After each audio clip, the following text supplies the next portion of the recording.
It's time to get up and get your day started. Morant. Oh! A jawbreaker! It's Sports 56 Mornings with Greg Gaston and Eli Savoy on Sports 56 and 98.5 FM. Now, here are your hosts, Greg and Eli.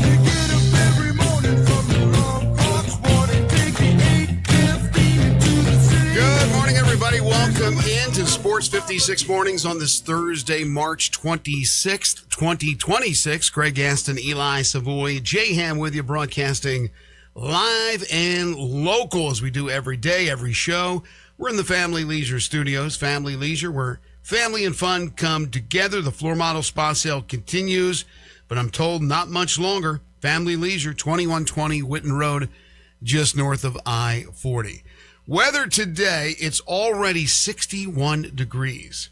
The forecast for today is a high of 84 degrees, mostly sunny, breezy, but possibly a record today. The record temperature for March 26th, way back in 1907, when it was 86 degrees. And we're going to be right there pushing the envelope today, again, with the predicted high of 84 degrees. So if you want midsummer in March, you got it. Tomorrow, we're looking at the possibility of rain, maybe even a thunderstorm, 55% chance. The high tomorrow, 69, 65 Saturday, 78 Sunday, and then back into the 80s on Monday. Coming up on the program today, Grizzlies played last night against the Spurs, lost as expected, but there were some moments in that game that made ESPN's top 10 on SportsCenter. It was a series of dunks that we will discuss on the program. Adam Silver came out swinging about tanking that's going on in the NBA, and he's not too happy. The NCAA basketball tournament resumes tonight. Sweet 16 action, 4 games tonight on the docket, 4 games tomorrow. The Major League Baseball season underway. Just 1 game yesterday, but a whole bunch of games today and tomorrow. You can call it really opening day today. We will discuss that. We got plenty of college hoops news, including coaching news, players that are going to hit the portal, all kinds of stuff going on in college basketball. Frank Bonner is going to join us at 8:05. Spring football underway for the University of Memphis. We'll get a sneak peek at what's going on from Frank Bonner, the Tigers beat writer for the Daily Memphian. We'll talk NCAA basketball tournament with our man Kerry Miller, and also Major League Baseball with Kerry Miller as he covers both for Bleacher Report. And at about 9:05, we'll make our Major League Baseball predictions for 2026. We'd love to hear from you on the Sissy's Log Cabin listener lines at 901-360-8255. You can always call in or text in with a comment, a question, a concern, a query, whatever's going on in your world. If it has to do with sports, hit us up. Good morning. Good morning. Happy Major League Baseball opening day, although 1 game already underway or done. I hate that. Do you like that? The 1 game that's just sitting out there on the 1 day and then you have a bunch of games the next day? I have no problem with it. Why, more programming, more options? I just don't like the 1 standalone game. Except for like a Super Bowl.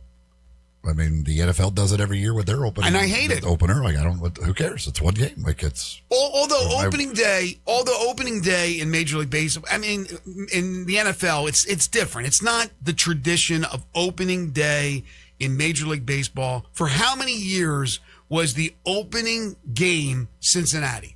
Cincinnati, afternoon game, probably around lunchtime, opened the season. It was tradition. It's like the Masters, a tradition like none other. And now you got the 1 game on Wednesday, bunch of games Thursday, bunch of games Friday. But anyway, I'll be in my glory today because I love baseball. I love baseball the first month. I love baseball the last month. I love baseball in the postseason. In the middle, that's where I have a problem. In July, and it's game number 103, I'm just not as excited as I used to be as a kid. Not the same. But the beginning of baseball and the ending of baseball, love it. Love it. I love baseball year round and looking forward to what should be a good year for the Cubs. I think it should be. We should see we shall see if that plays out, but it looks like it could be a good year for the Cubs. So I'm very excited about that as they get things underway this afternoon against the Nationals. Yeah, we're going to be rooting. The Gaston clan's going to be rooting for the Cardinals because the Cardinals are my 13-run team this year. Once again, I have a team that is a little anemic as far as offense is concerned, but we'll see what happens. They open up tonight against the Tampa Bay Rays, but of course my team is the Phillies. We'll make our predictions coming up, as I said, in hour 3. Jay Ham, how are you? Who's your baseball team? Well, I grew up on TBS with the Braves and Skip Carey and those guys, and then over time I learned that my grandparents were longtime St. Louis Cardinal fans, so I kind of picked that up during the Pujols era and just rolled with those. But then since I was late, I just kind of fell back and just became more of a casual again. So a casual fan. Yeah. I enjoy the sport, but it's just not in a hardcore level to where I'm a, team fandom and things that I understand. Yeah. I will reiterate this, not because of what you said with the Braves Cardinals, but I will reiterate what I say at the beginning of every Major League Baseball season. You have one team. That's it. Just like you fill out one bracket for the NCAA tournament. Don't give me the multiple teams. We get that with our good buddy Dave Woloshin because he's from Chicago. He gives me the White Sox and the Cubs. Well, this guy's from just outside Chicago. He's a Cubs fan, not a White Sox fan. You got to be one or the other. You can't be a Mets and a Yankees fan. You can't be a Cubs and a White Sox fan. Or you can't be again, no knock on you, but a Braves and a Cardinals. Or Yankees and a Dodgers. You got to pick one team. Stick with it. If you want to change, okay, I'll give you that. But that's bandwagon jumpers, as we know them. That's the definition of bandwagon jumpers. I've been a Phillies fan since I was 5 years old. So we're going back to 1966. Never wavered. Never will. I don't know why anybody would ever want to be a White Sox fan, so it's just it's a sign of bad upbringing. Well, they live on the South Side. As opposed to the North Side. Again, that's just a sign of bad upbringing. Bad parenting if you were raising White Sox fans. But you have more of a disdain for the Cardinals than the White Sox, correct? Yeah, I mean, the Cardinals matter more because they're in the division, so it's a little different. Now, the White Sox deal with a few games a year, so it's not that big a deal. So, but yes, the Cardinals obviously generally matter more when you're battling them for it within the division. In honor of the late, great George Lapidus, and I know he used to say this in terms of the Cardinals, but I'll say it in terms of Tony Vitello. I don't know if Tony Vitello is going to ever win a game. Last night, opening day, Major League Baseball, at least the one game that was played, Vitello making his debut with the San Francisco Giants as their skipper, coming right from the college ranks, right from the University of Tennessee. And the Yankees win 7-0 as the starter for the Yankees, Max Fried, threw 6 1/3, gave up just 2 hits. The relievers followed, and they shut down the Giants in Vitello's debut. Yeah, that's not a great debut, that's for sure. Although he could say, I guess, in his debut that they struck out Aaron Judge 4 times. Right. Generally, you get Aaron Judge 0 for 5 with 4 strikeouts. You think you're probably doing pretty well against the Yankees, but that was not the case for the Giants last night. You do have to score, always going to have to score at least 1 run to win a game. So rough little debut there, but I think the Giants are a pretty solid ball club. I think they are as well, but only 3 hits. That's all they could muster. But you mentioned Judge, 0 for 5 with 4 strikeouts. Every single Yankee had at least 1 hit, except for Aaron Judge. And still no problem. They win 7-0. We also had our first ABS challenge. Yankees hitter Jose Caballero, challenged a pitch that was called a strike and thought it was a ball, thought it was high, and they went and used the ABS challenge, and it just nipped the box. But it did nip the box, so the umpire ended up being right. So 1-0 umpires. I'm really looking forward to seeing just how hitters and pitchers, how willing they are to use the challenges and that type of stuff, how teams kind of handle using this with it being obviously brand new. So that's a big part of the storyline of early on here in Major League Baseball, just kind of getting used to that, watching guys tap on their their helmets in the batter's box to challenge pitches. Well, it has to be within 30 seconds? 15 seconds? It's got to be immediate. Okay, it's got to be immediate, but it's the pitcher or the hitter or the catcher. So you're going to have a lot of players that are running hot in a situation. Now, that wasn't even a hot situation, right? I'm talking about game on the line, 3-2 pitch. You think it's a strike, it's a walk. It's a walk-off walk with the bases jammed. Obviously, that's going to be, the pitcher's going to be, oh, man. I see a lot of that early on, especially early on before maybe the manager of whatever team it is, they have a team meeting. They say, listen, we can't just willy-nilly throw out the challenge just for a meaningless pitch that you may have thought was out of the strike zone and they called it a strike in the fourth inning. We got to be more strategic with this. I would think that will happen over time. But at first, I think you're getting a lot of guys running hot, and they're going to call for the system. But here's what I say. Let's go, humans. That's one for the Gipper right there. 1-0, human beings. As, again, the umpire was correct on that one. College basketball, before we dive into the Grizzlies. South Florida has hired Chris Mack as their head coach. He comes over from Charleston, where he was the head coach from 2024 through 2026, but better known for his years at Louisville from 2018 through 2022, and a long run at Xavier, 2009 through 2018. A polished, experienced head coach. Chris Mack, I think, is a good, solid hire for South Florida. You couple that with the Wes Miller hire in Charlotte after he was let go by Cincinnati, solid hire. So I think the American, now, what South Florida lost I thought was tremendous, but I think being able to get a Chris Mack, again, he had dropped down to Charleston, so it's an elevation in my opinion, and probably the opinion of many, that you're elevating back up. You're going from Charleston to South Florida. It's not a huge jump, but I think we would all admit that College of Charleston, smaller conference than the American. I know they're a one-bid league, but the American Conference hopefully can get back to being a multiple-bid league. And I think this is a move up for Chris Mack. But I think for South Florida, it's a good bounce back from losing their coach. Yeah, I think Chris Mack's a really good coach. I mean, and did a great job at Xavier. Louisville, he kind of got screwed. His best team at Louisville was the COVID year. And so they, with no postseason there, that was probably his best team. And then it went down and ends up getting fired there, but did a pretty good job at Charleston. I think for South Florida, obviously acting very quickly, wasting no time and getting somebody in there to replace Hodgson. I think they did very well in getting a guy like Mack. Hodgson was officially introduced at Providence as their new head coach. He is a big dude. He's just a big guy. But success at Arkansas State, success, although short-lived, at South Florida, and I think he'll do pretty well at Providence. He'll get some players. I just like his the way he coaches. He's a tactician.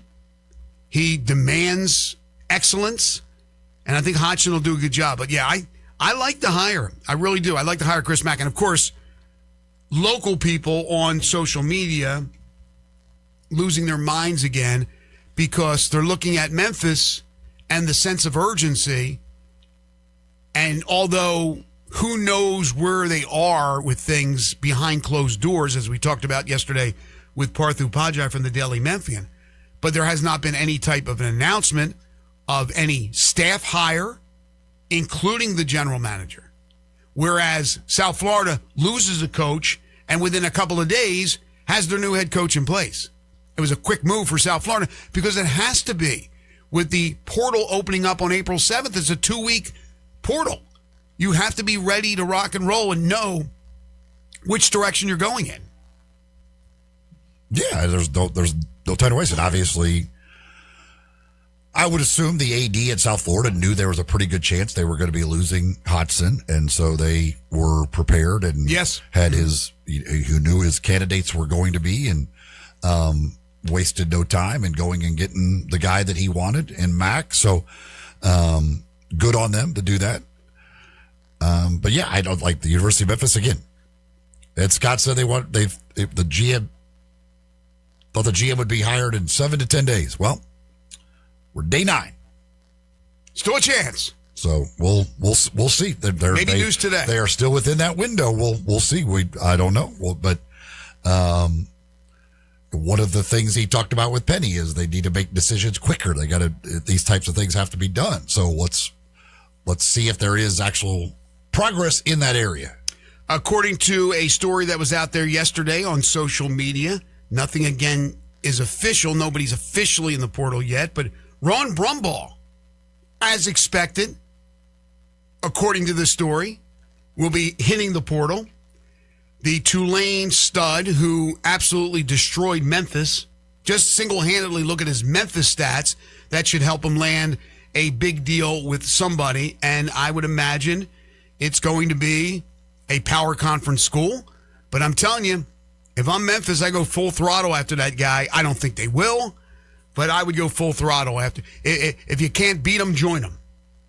Brumbaugh is a really good talent, and he's going to help a team out. Well, Brumbaugh can beat him, so he doesn't have to join him. He beat him badly. Brumbaugh would be dumb to join Memphis. He should go to a school playing Memphis. No, I meant the other way. Like, the Tigers can't beat him, so they need him to join them. But yeah, Brumbaugh is going to have a lot of opportunities out there, no question about it. We will dive into the games on tap for tonight's Sweet 16 a little bit later on in the program. But we got to talk some Grizzlies as they lose last night. 123-98 to the San Antonio Spurs. The Spurs have won 7 straight. The Grizzlies have lost 12 of 13. Not too many players available for the Grizzlies, has been the story for a long time. And in this particular game, you had Victor Wembanyama playing 27 minutes. So for the folks that were at FedEx Forum, and I watched a bunch of this game on television, and it seemed like it was a decent crowd. So people coming out to see Wemby in 27 minutes, 19 points, 15 rebounds, 7 blocks, 3 steals. Again, in 27 minutes. Spurs playing without De'Aaron Fox. The Grizz fall to 24-48.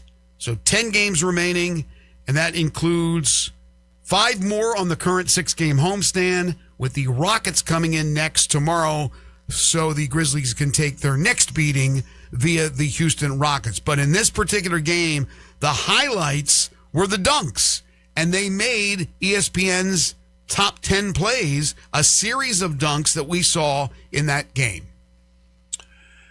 Man, it was it was, some of those were crazy. It is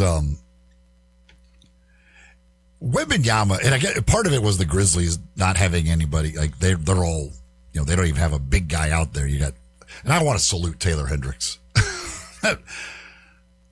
It was a rough night last night for Taylor Hendricks, and I first of all, you're thrown out there at center against Victor Wembanyama when he's like it's not even a fair matchup. You're going in, you're not even close to a fair fight. Then couldn't you have played Taj Gibson a little more than 10 minutes? Is he already on a minutes restriction because of age? It's not like, come on, is he going to do something against Wembanyama? No, but I mean, at least he's a big center. He damn near had to come into the game when Stephon Castle, I thought, ended Taylor Hendricks. I thought that might have ended him. Man, when that happened, it happened so quick. Like his elevation explosion on that. I know. And I mean, and then when they both end up on the floor and he just sits there and he puts his arms on and just looks at him. I was like, oh my gosh, and then when Champagnie got Taylor Hendricks later, I was like, come on, seriously, Taylor. Like, this is bad. You've had to battle Victor Wembanyama. Now you're getting dunked on by these two guys. Meanwhile, Hendricks is 1 for 7 from the field. Hey, I salute him. He had an impossible task ahead of him. He went out there, he tried, got dunked on twice, damn near ended his life, and he came out he came out the other side. So you're saluting the guy for the good old. He kept jumping. He kept going. He wasn't going to give up.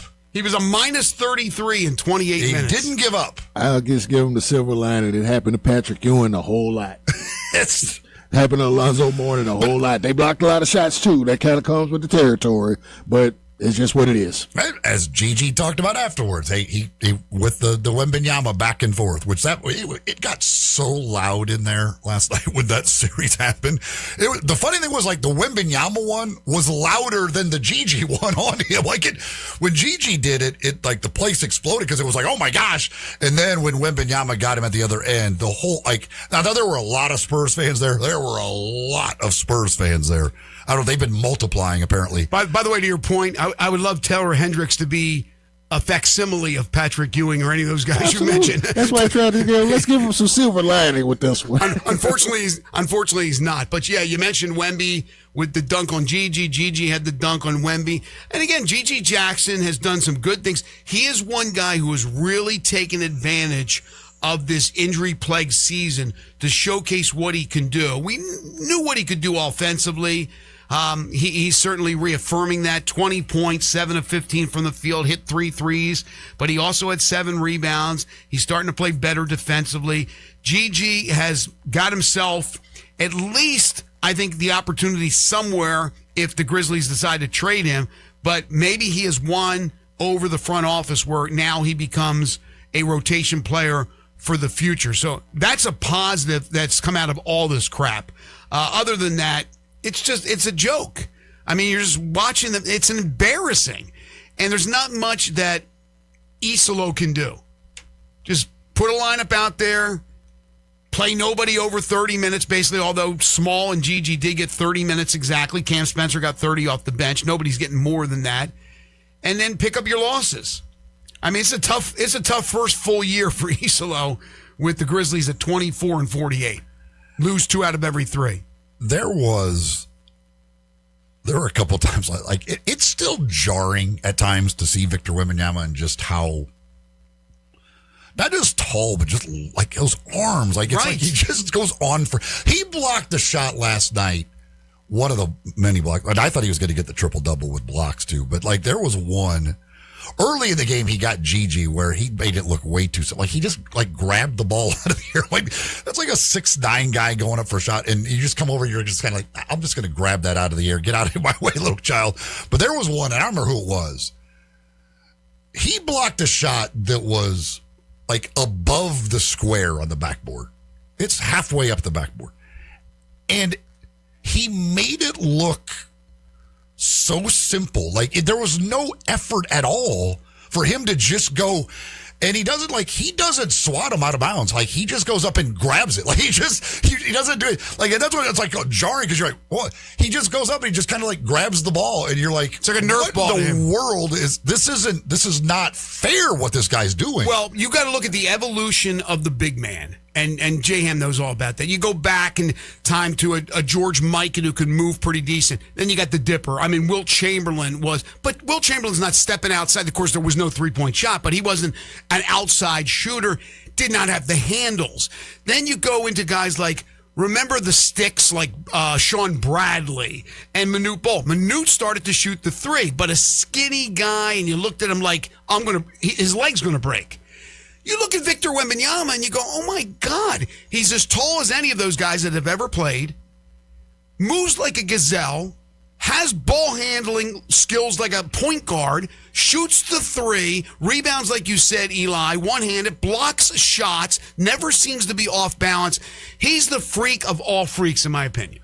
I always liken him to Ralph Sampson, and Ralph Sampson never got injured. But it's also like what Eli mentioned with the block, the thing that's special about the block shots is, like you mentioned, he doesn't swat it out of bounds. He's going to bring it back and keep the possession in play, and then he doesn't have to go find a guard. He can go take off with it and put the pressure on the defense just like that. Your comparison to Sampson, 3-time National Player of the Year at Virginia, is really good, who had an okay NBA career. Not a great NBA career. He had his moments, certainly.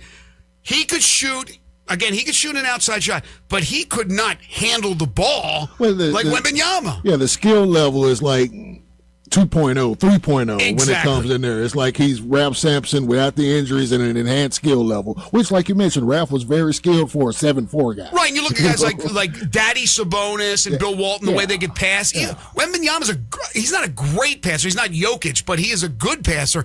He is just, I've never seen, I mean, Jokic is incredible for what he does, but this guy, this is the freak of all freaks that has ever played the game, in my opinion. It's In a good way when I say freak. It's also like there was a couple of like he was standing next to Cam Spencer like one time last night, and I'm just looking down there and I'm going, those guys play the same sport.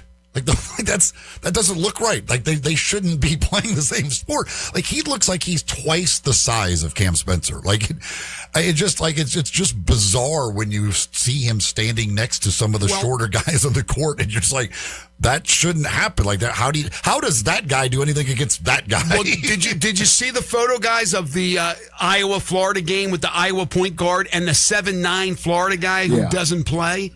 That was freaky. That was real sideshow cool. stuff. Right. That was like Mid-South Fair type stuff. Well, I've stood next to that kid because he was in the airport at Memphis Airport one time and in line right in front of us. Oh my gosh! That thing is like that. I don't even that know what, thing he said. I was like, what in the world? This is a giant. This is a true giant. I don't even know what in God's name that is, but it's no.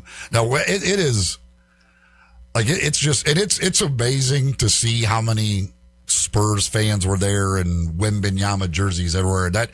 He had the dunk on the first possession of the game, place exploded. But when he did the one on Gigi after Gigi got him, I mean that it got really loud in there. It was crazy. He's very likable. International players, I know sometimes it's us against the world, but I think the embracement of these international guys is second to none as far as any other sports are concerned.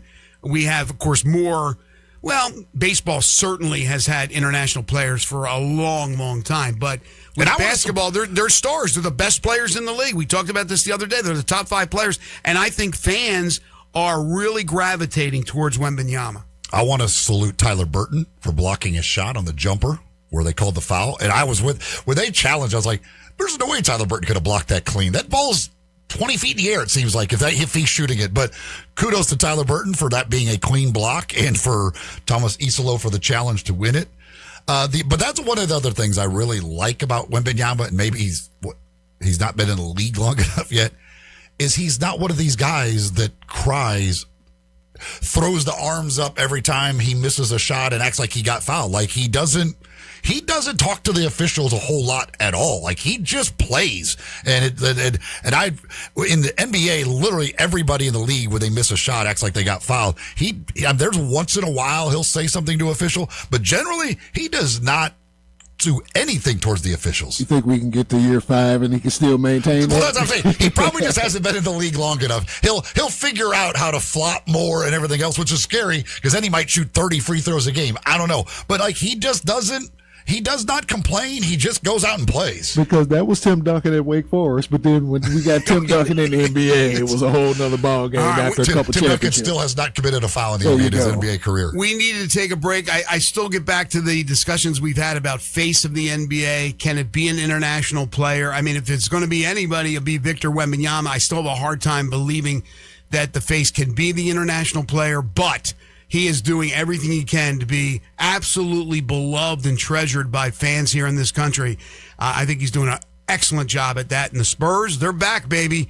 Whether or not you're ready for the return of the Spurs, and who knows how many good teams they could put together and make a type of run that they made certainly under Greg Popovich. I'm not saying that, but they're back. There was a little bit of a lull, but San Antonio and that small market is once again crushing it. We'll take a timeout, come back with lots more. This is Sports 56 Mornings with Greg and Eli on Real Sports Talk, Sports 56 and 98.5 FM. Join the voice of the Tigers, Dave Woloshin, for Wolo and Friends. Weekday mornings from 10 to 11 here on Sports 56 and 98.5 FM.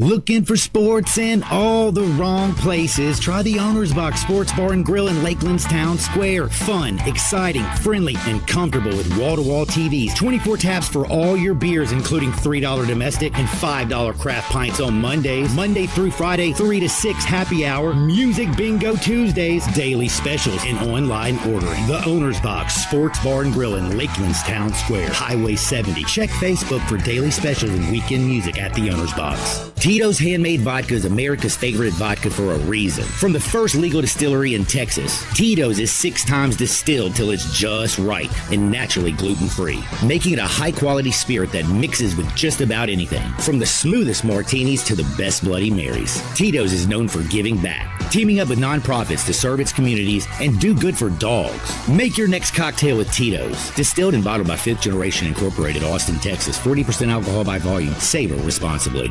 If wedding bells are in your future, you need an unforgettable engagement ring from a jeweler you can trust. And that's been James Gaddis Jewelers for over 60 years. With a huge selection and the best prices, James Gaddis is a master jeweler and diamondologist. Beautiful jewelry from James Gaddis is always the right choice. Choose from rings to earrings, necklaces to bracelets, and gemstones to watches. Layaway and financing available. James Gaddis Jewelers, 4900 Poplar, online at GaddisJewelers.com and Instagram at Gaddis Jewelers. Say I do at James Gaddis Jewelers.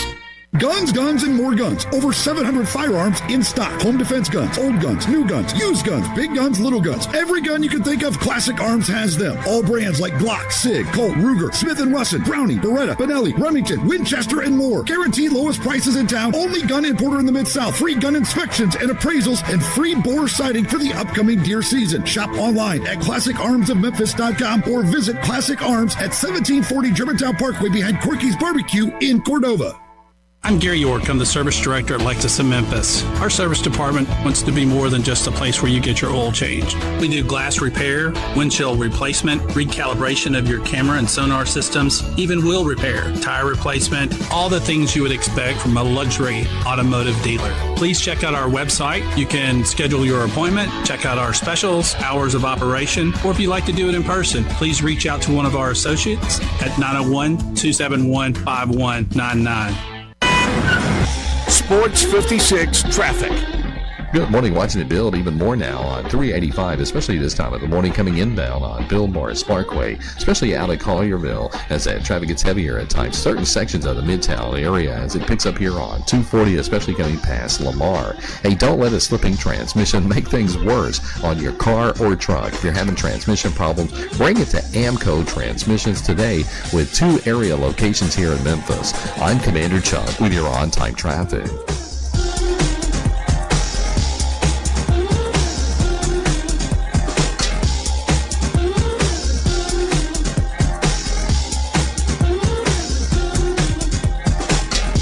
Now, back to Sports 56 Mornings. Morning. On Sports 56 and 98.5 FM. Here once again, Greg Gaston and Eli Savoy.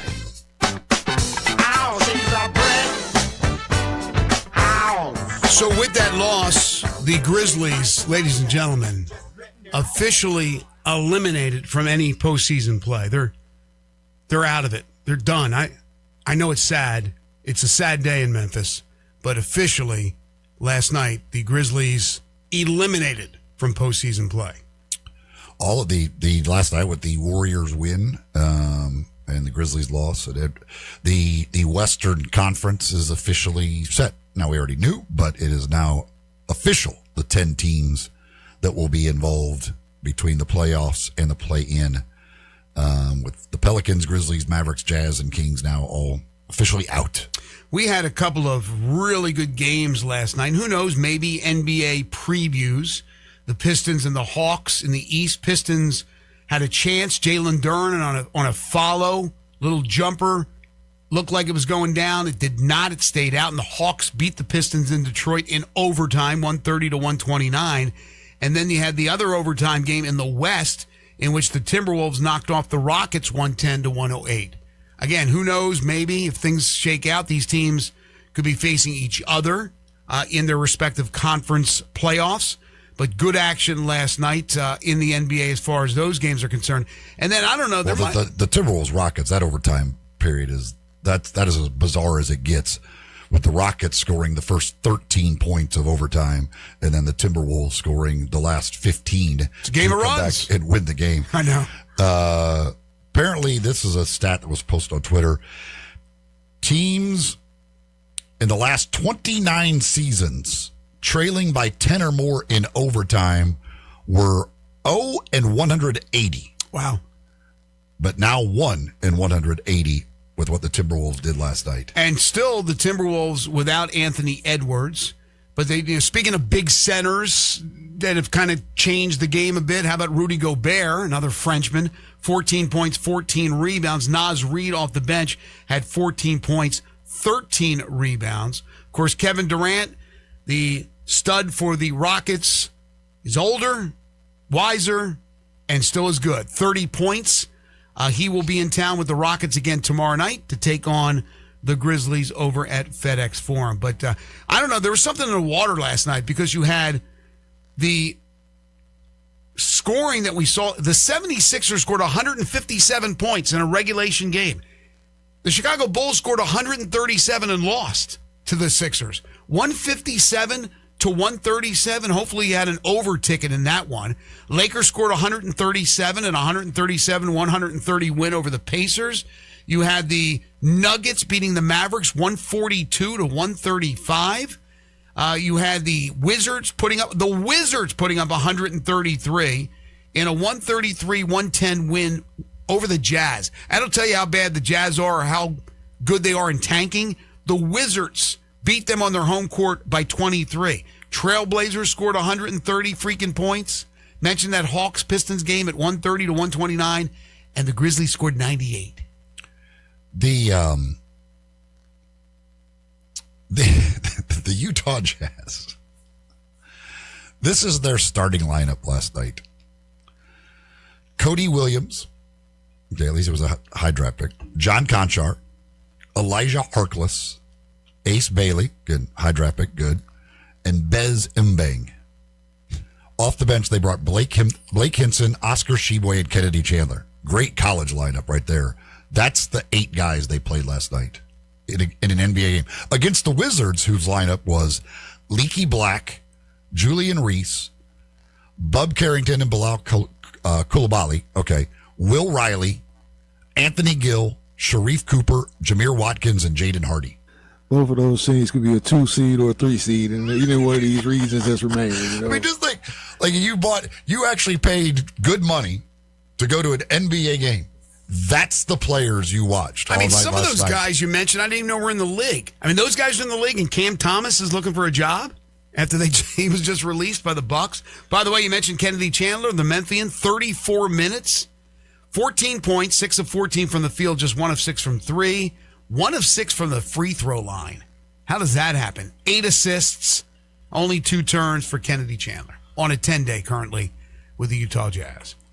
All right, so John Conchar, 14 rebounds, though. He's a rebounding machine.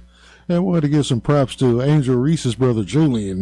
From Maryland. He's been putting up some good numbers since he's got brought up on the full-time roster. Yeah, I knew that he had a 10-day at one point, and I haven't really been paying attention, but I saw and I read that his sister was at his game or maybe games, but I hadn't paid much attention to him because I didn't think he was NBA material, to be honest with you. I'm more concerned with Queen down in New Orleans. I know that he could be a really good player coming out of Maryland, but that's 2 NBA guys on that Maryland team from last year. That's another great passing big. Yes. Queen. Yes. I think he's still leading the league among centers outside of Jokic. Yeah, he's showcasing his goods, no question about it. How about this from that Jazz Wizards game? Blake Hinson, former Ole Miss Rebel, in a 23-point loss, played 11 minutes, was a plus 15. Good for Blake Hinson.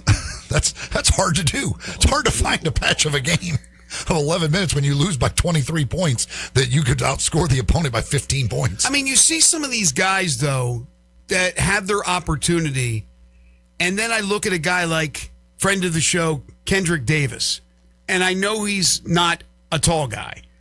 He's crushing it in Australia. He's not... You're not going to give that guy an opportunity? Is this like a Mac McClung thing where you know he could score, but at the NBA level, he won't be able to defend? They can't defend and they can't score like that at the NBA level because they're too small. I mean, that's why Mac McClung would just put up 59 in a G League game. Can't stick in the NBA. They're pros, but it's just in this league, like DeMichael told us that time, it's more about what fits, you know? Yeah. I mean, right opportunity, right organization. But Kendrick Davis crushing it in Australia. All right, so Adam Silver, the commissioner of the NBA, went off about tanking. And here are some of his quotes. "We are going to fix this. Full stop." Another quote. "Going into next season, the incentives regarding the lottery and tanking will be completely different than they are now." He didn't give us anything about what the changes could be, but obviously he's upset. It's embarrassing. It certainly is embarrassing, understandable by the teams because it is the system that they have right now.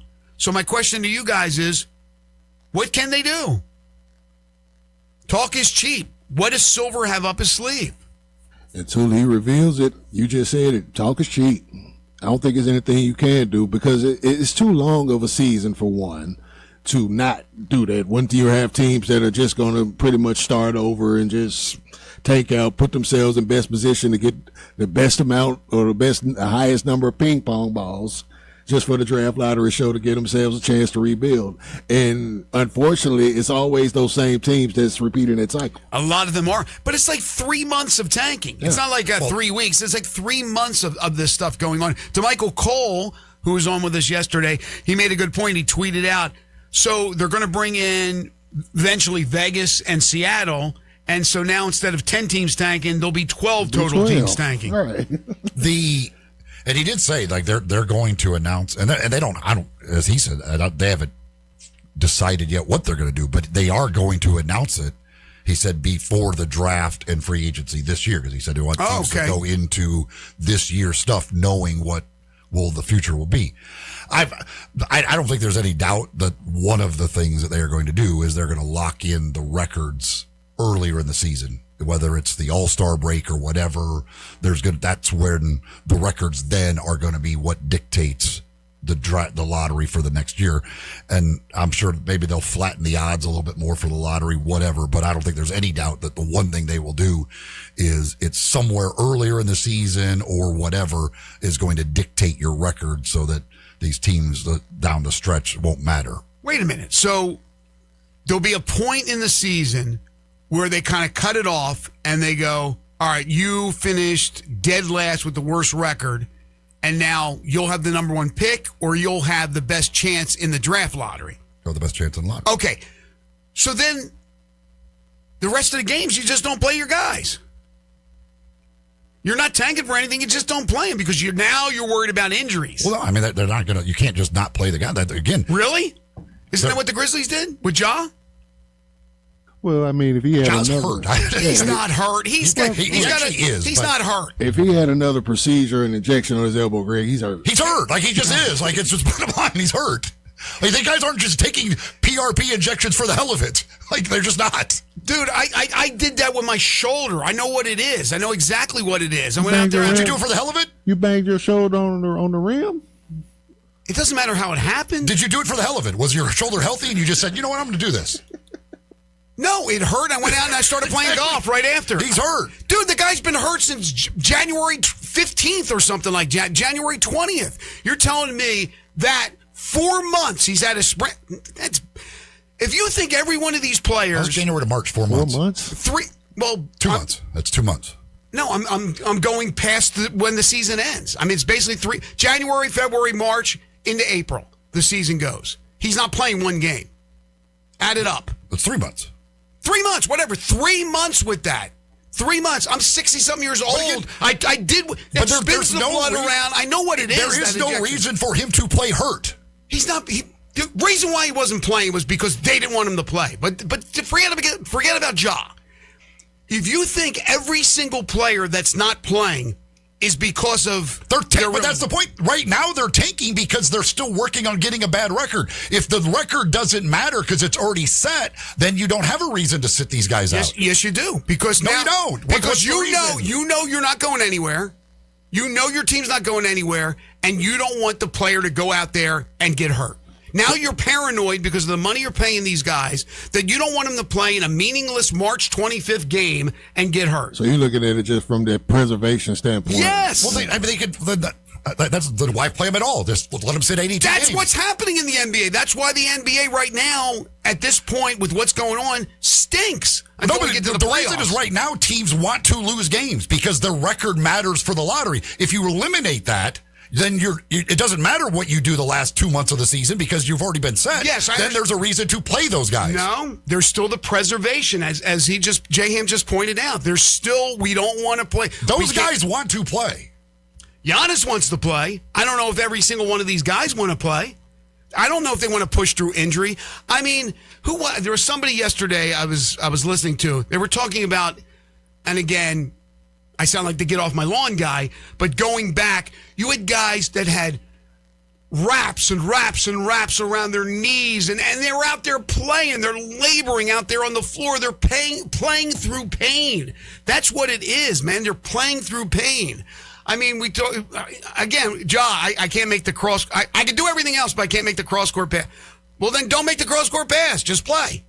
You don't have to do that.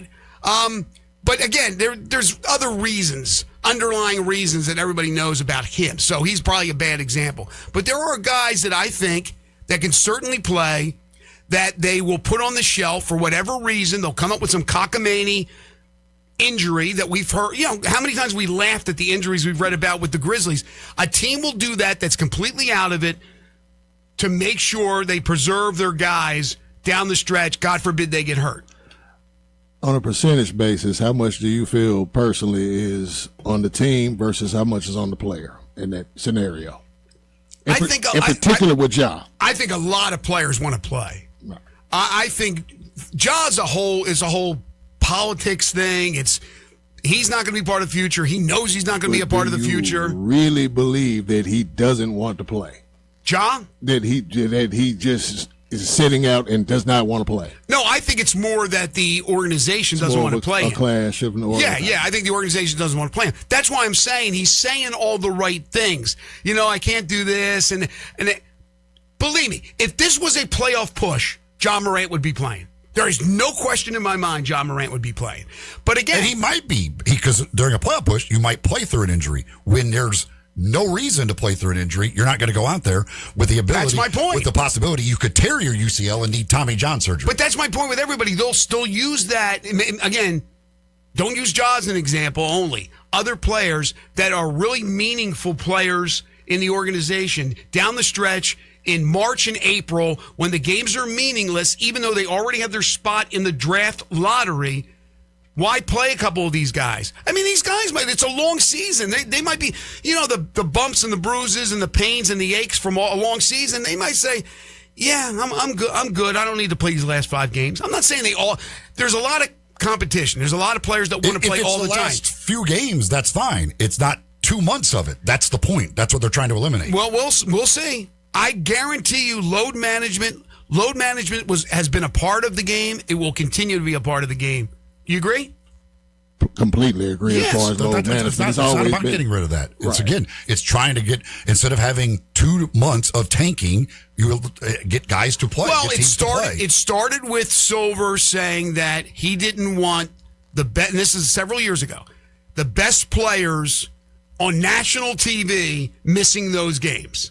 He felt that, we got to put our best foot forward to the national audience, the world watching NBA basketball, and we don't have the stars playing. That's a problem. It was even before Silver. I mean, it was going back to Stern, because Stern, I think, was the one that initiated an initial fine on the Spurs when Pop left Duncan, Ginobili, and Parker in San Antonio, and they were in Miami. Right. So it's just, it just kind of carried over, and it's still the same mission. I mean, anybody can come up with I'm not saying they're just going to do, well, maybe I am, a procedure just to do it, but like all of a sudden, Zach Edey's been out. He hasn't done anything basketball activity-wise, and all of a sudden it's like, hey, let's do the elbow here. Let's clean that out. Let's work on something else. Yeah, so they can do that with every player. Every important player down the stretch if your team is not going to play in the postseason. They could do that. They could put them on the shelf. They can, and the NBA, they could scream all they want, Silver, but I'm like, how are you going to be able to look at an organization, do your investigation, and come up with, oh, they didn't need to do the procedure, they just did it for the hell of it? No, once something is done, you're going to assume that those procedures were always necessary. I'm saying that they may not have been. Maybe just the wear and tear of a season. Yeah, we could play the guy the last 10 games, but we're not going to. And he's fine with it as well. And we'll get the procedure. We'll clean it out. We'll make sure he's good to go for next September camp or October camp. I don't buy that having a date is going to fix all the problems. You would like it a lot. You would like it a lot more if a lot more players spoke out against it, like what Giannis is doing, though. Just be real about it. I said it yesterday. I can agree with you on that. Love what Giannis is doing. All right, we'll take a break. You're tuned into Sports 56 Mornings with Greg and Eli on Real Sports Talk. Sports 56 and 98.5 FM. Sports 56 and 98.5 FM. Available locally on your radio dial as well as around the world online at sports56whbq.com. Take us with you everywhere by downloading the Sports 56 app. And at home, just say, Alexa, play Sports 56. Wherever you are, it's easy to stay tuned to Sports 56 and 98.5 FM. It's a new year, and it's the first new sale at Family Leisure. It's the floor model sale happening now. Family Leisure has deep, like diving deep discounts on over 100 display models and in-stock hot tubs, swim spas, even those cold plunges. How deep are these discounts? I'm not allowed to say. So if you've been putting off getting a new spa, then right now is the best time to buy. Here's one price I can let loose. You can get a spa as low as $99 a month. Plus, you can get over $1,000 in upgrades with every spa purchased. One other special deal, you can get an $8,000 spa for only $159 a month. And you know what? Family Leisure is going to throw in some LED lights and waterfalls on most models. Room's got to be made, and so do the deals at Family Leisure, Whitten Road at I-40, where family and fun come together. Hi, this is Lauren Choate with Choate's Air Conditioning, Heating, Plumbing, and Electrical. Taking care of families isn't new to us. It's what we've done across the Mid-South since 1958. Now celebrating 68 years in business, Choate's is still family-owned, award-winning, and committed to doing things the right way. With honest service, expert technicians, and industry-leading warranties that bring real peace of mind. To celebrate, we're offering our $68 deals. Get our $68 early bird AC tune-up special, or just need Freon to get you cooling, get $68 off per pound. If your system is struggling, don't wait for it to fail on the hottest day of the year. Upgrade today and get up to $2,000 in Carrier Cool Cash rebates on select Carrier systems. Plus, enjoy 60 months no interest financing on new HVAC systems, generators, or tankless water heaters. Call Choates at 347-8086 or visit ChoatesHVAC.com today. And remember, let our family serve your family.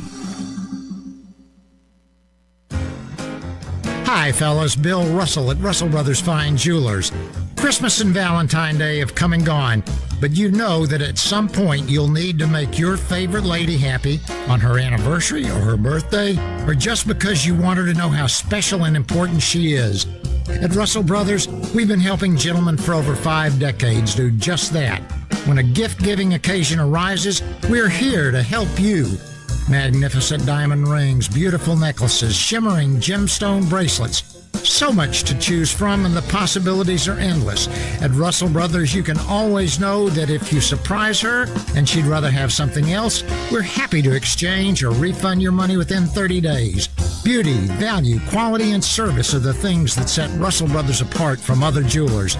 Come see us at Russell Brothers Jewelers, 4646 Poplar. Let us help you say you're the best to that wonderful lady in your life. Now back to Sports 56 Mornings. Good morning. On Sports 56 and 98.5 FM. Here once again, Greg Gaston and Eli Savoy. Welcome back, everybody. 7:54 is the time. Coming up in hour number 2, Frank Bonner checks in at 8:05 for the Daily Memphian. We'll talk some Tigers spring football. 2 practices in the books, 13 to go in the first spring session of Charles Huff's Memphis Tigers career. Of course, the former head coach at Southern Miss and at Marshall. Then at 8:25, we talk NCAA tournament action with Kerry Miller from Bleacher Report. We've been talking a lot about the Grizzlies. Last night losing to the Spurs. It was a dunk-a-thon in the game last night. Wemby, a huge game with playing 27 minutes with 19 points, 15 rebounds, 7 blocks, and 3 steals. You know, I went over some of the games from last night, talked about the high-scoring games and a couple of those really good overtime games.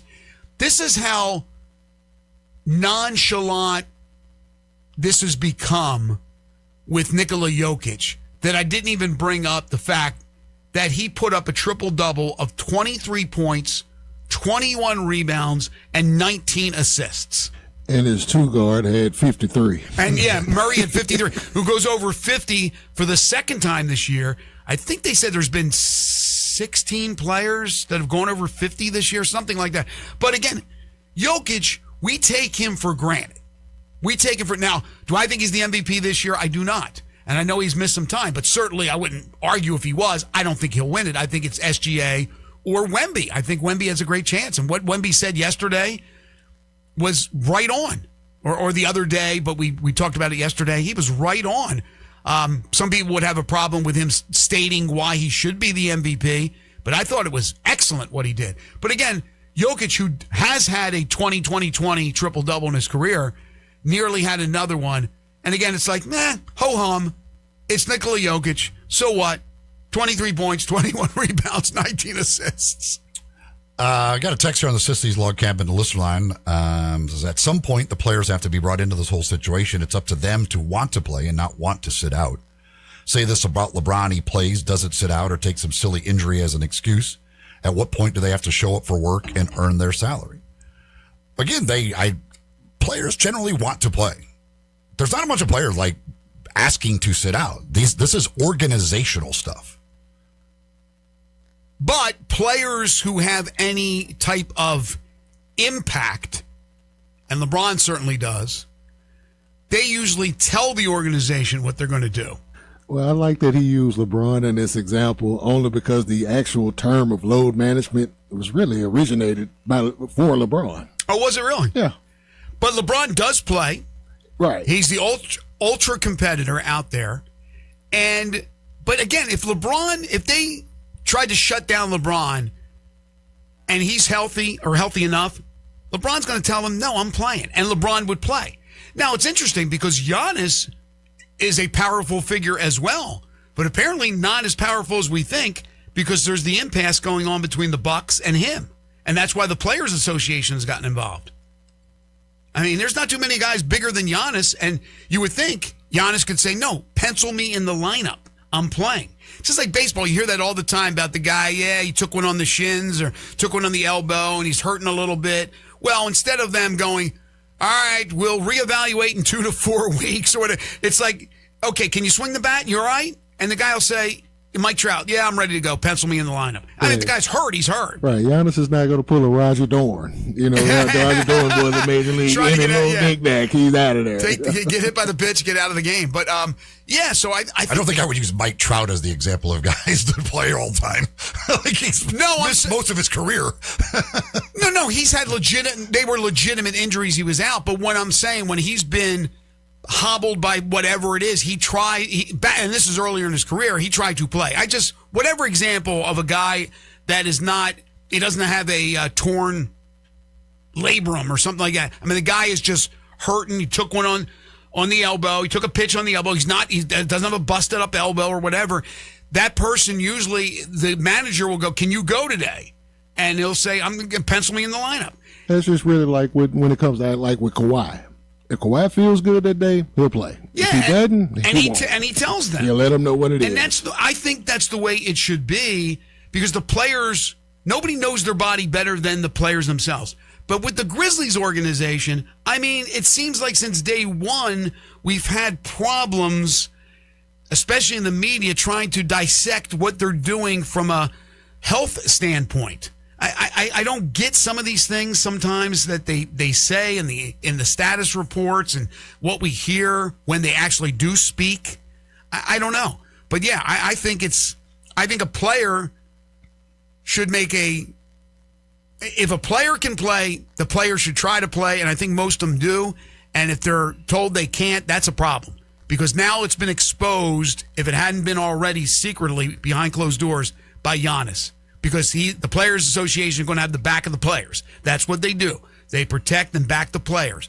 So now if they got a player of his magnitude speaking up about, dude, man, I want to play, maybe that'll happen a little bit more. And that could be an issue for the NBA. Folks, Sunrise, the place to go for breakfast here in town. You got two locations. That's Jefferson Avenue, the original, and then also Poplar Avenue in East Memphis for Sunrise East for great breakfast, great lunch. It's a great place to go. If you go to sunrise901.com, you can check out the menu. You can order online for pickup to make it very easy. If you don't have much time in the morning but want to get maybe one of those great biscuit sandwiches or any other of the great breakfast items on that menu, you order online. Then when you get there, you pop in the side door, grab your food, and you are on your way in no time at all. Catering as well. They could do that for breakfast or for lunch. Maybe you want to do a little catered breakfast for the office. Well, they can take care of that for you. Talk to the folks at Sunrise. You get information as well on the website. Again, sunrise901.com. Jefferson Avenue, that's the original. Poplar Avenue in East Memphis, Sunrise East, that's the two locations for great breakfast and great lunch that you'll find at Sunrise. Frank Bonner from the Daily Memphian joins us next. This is Sports 56 Mornings with Greg and Eli on Real Sports Talk, Sports 56 and 98.5 FM.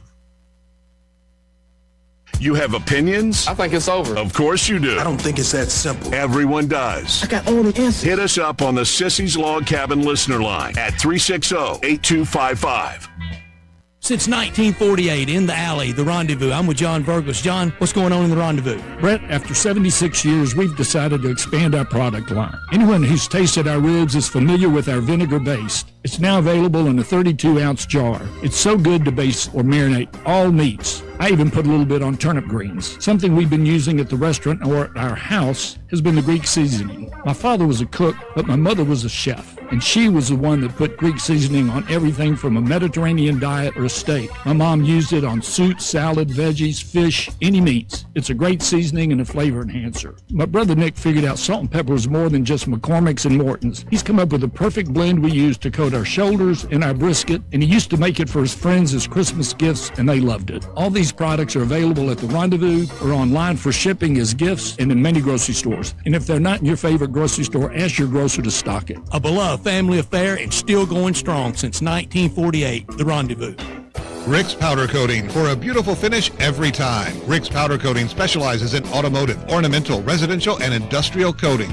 With 2 conveyor lines and the largest batch ovens in the Mid-South, Rick's can accommodate all of your powder coating needs. Locally owned and operated since 2002, Rick's Powder Coating will customize a beautiful finish just for you.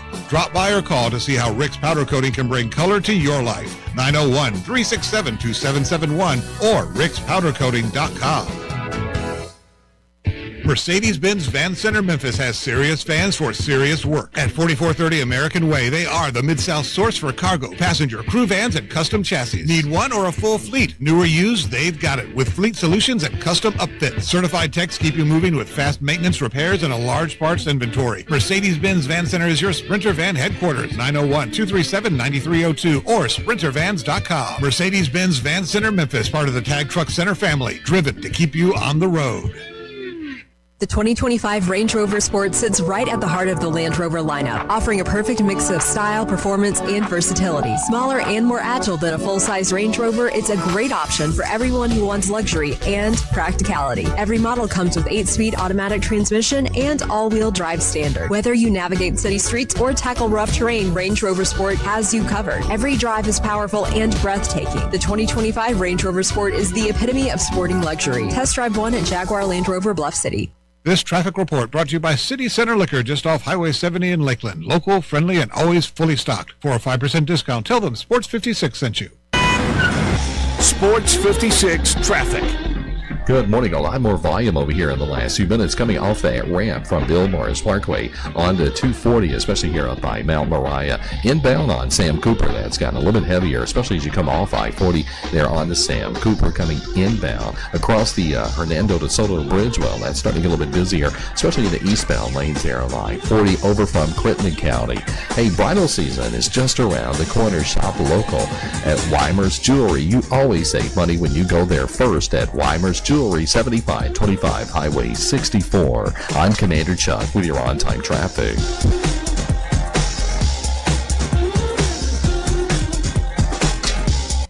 We are Sports 56, WHBQ Memphis, and W253DF Memphis, with Dave Woloshin, weekday mornings from 10 to 11.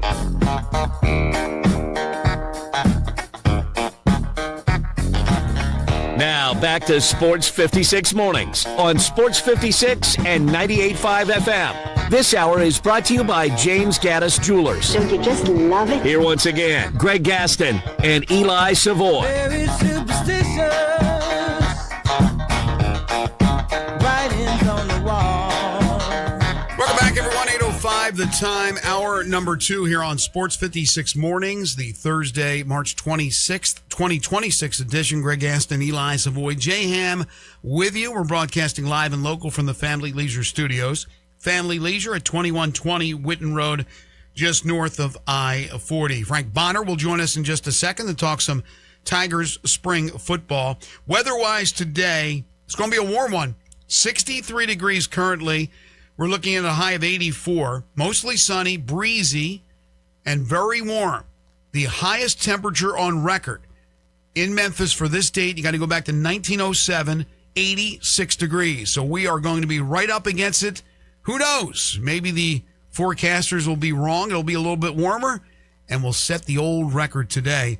And then for the rest of the week, we're looking at the possibility of some rain tomorrow, about a 55% chance of a thunder shower, but not some all-day rain affair or anything like that. High tomorrow, 69 degrees. The weekend looks nice, sunny and 65 for a high on Saturday, and sunny on Sunday with a few clouds rolling in, 78 degrees for a high on Sunday. Hour 2 of the program is brought to you by James Gaddis Jewelers. For over 60 years, that's 6-0, have been serving Memphians and Mid-Southerners with great service, great product, just friendly smiles. You'll feel like family. You're not going to be another number like you are if you go to one of the big box stores.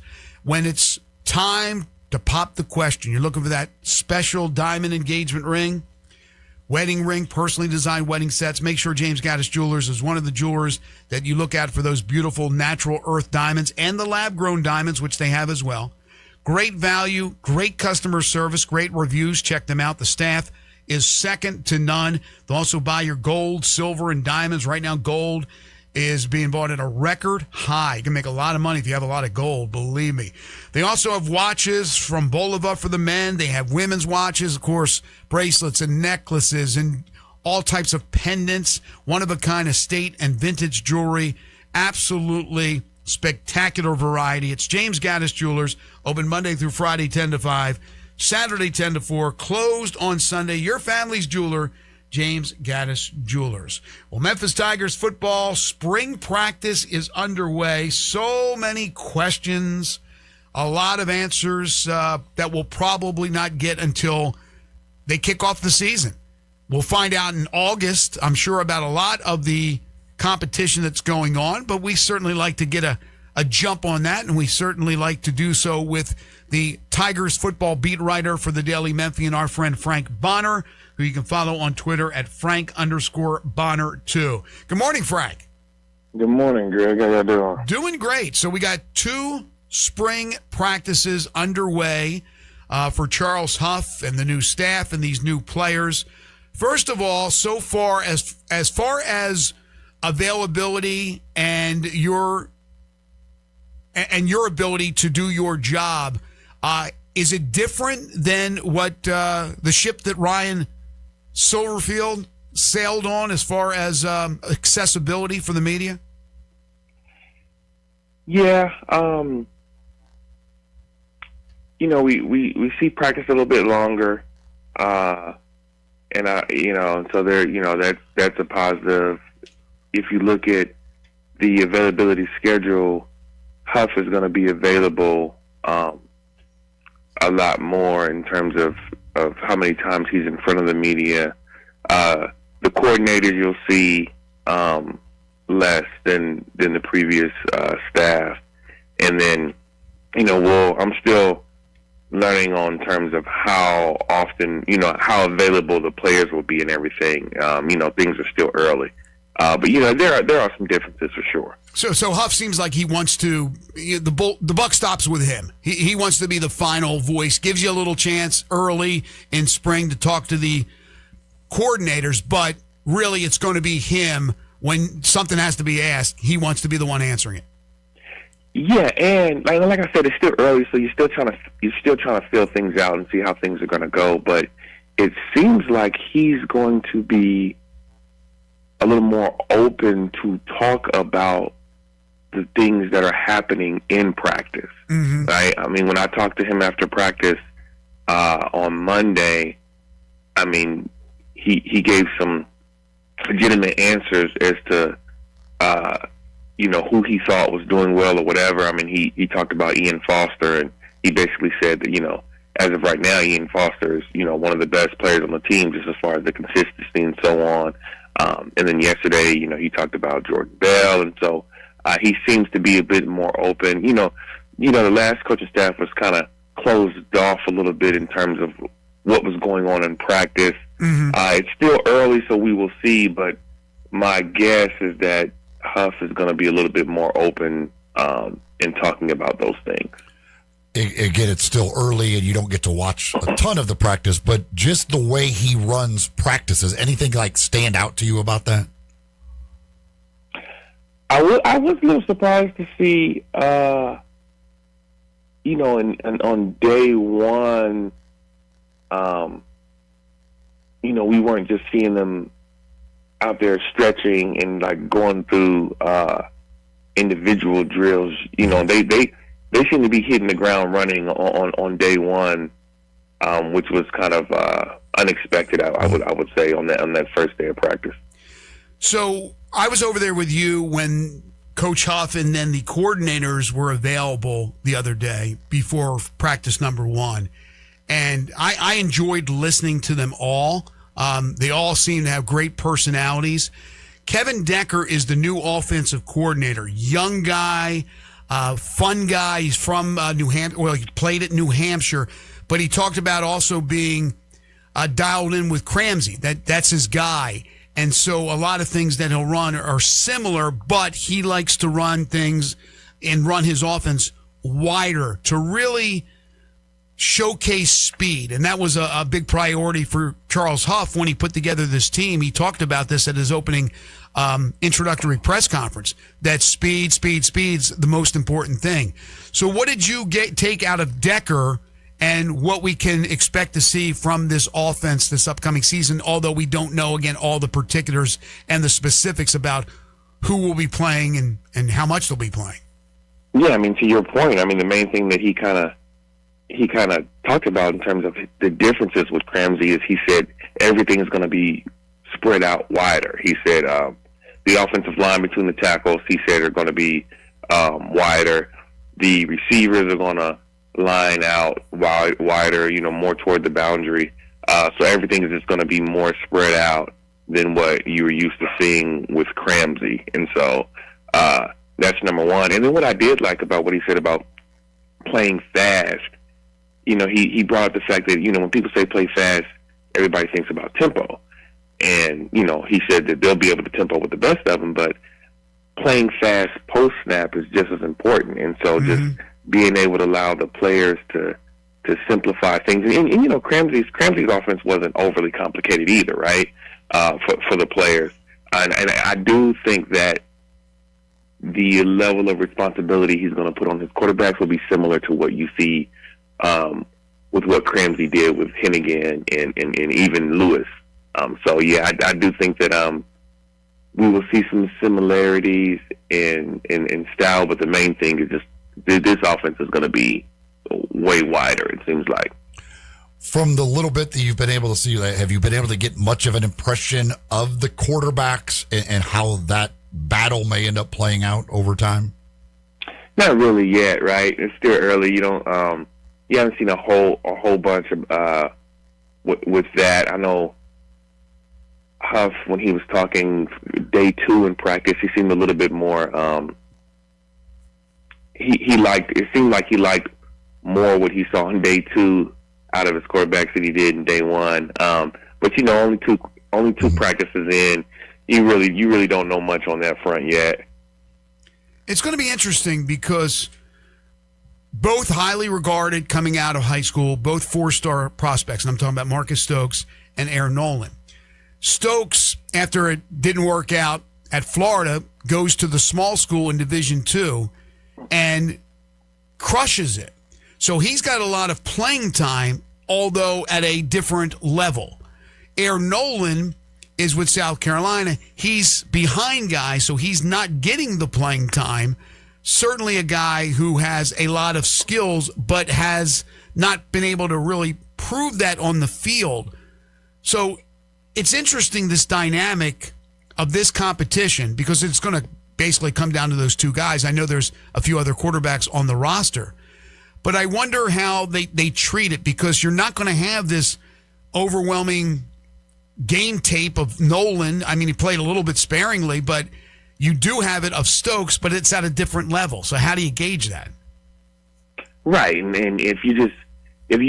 when people were asking me just coming in before spring practice was even started or whatever, who did I think have the leg up? I said I thought coming in, Stokes would have a little bit more edge because he did have the game film. Even though it was a Division II, he was the guy who was leading the locker room, and he was a finalist for basically what the Division II Heisman is, right? And so even though it was at a different level, you saw him do it. And so I do think that gives Stokes a little bit of an advantage because he does have that experience, even if it is at a different level, of being the guy leading a huddle, leading an offense, and all of those things. And so I do, but that doesn't mean that, he's guaranteed to win the job or anything like that. But I do think that does give him an advantage early on. At the running back position, how do you think right now, again, there's still plenty of time to go and to sort this all out, like a guy like Dallin Hayden, local product, who was was unbelievable at the high school level, little success at Ohio State, didn't work out at Colorado. You bring in Covey from Cincinnati. Like, how do you think the running back situation right now kind of sits amongst that group? Yeah, right. I mean, obviously Dallin Hayden's going to be in the mix. You can't forget about Jalen Carter, right? I think he's going to be in the mix to compete for that spot. And with the running back position, you always want at least to have two solid ones that you can trust, right? Because you don't want to in this version of college football, running backs aren't having 30 carries a game anymore, right?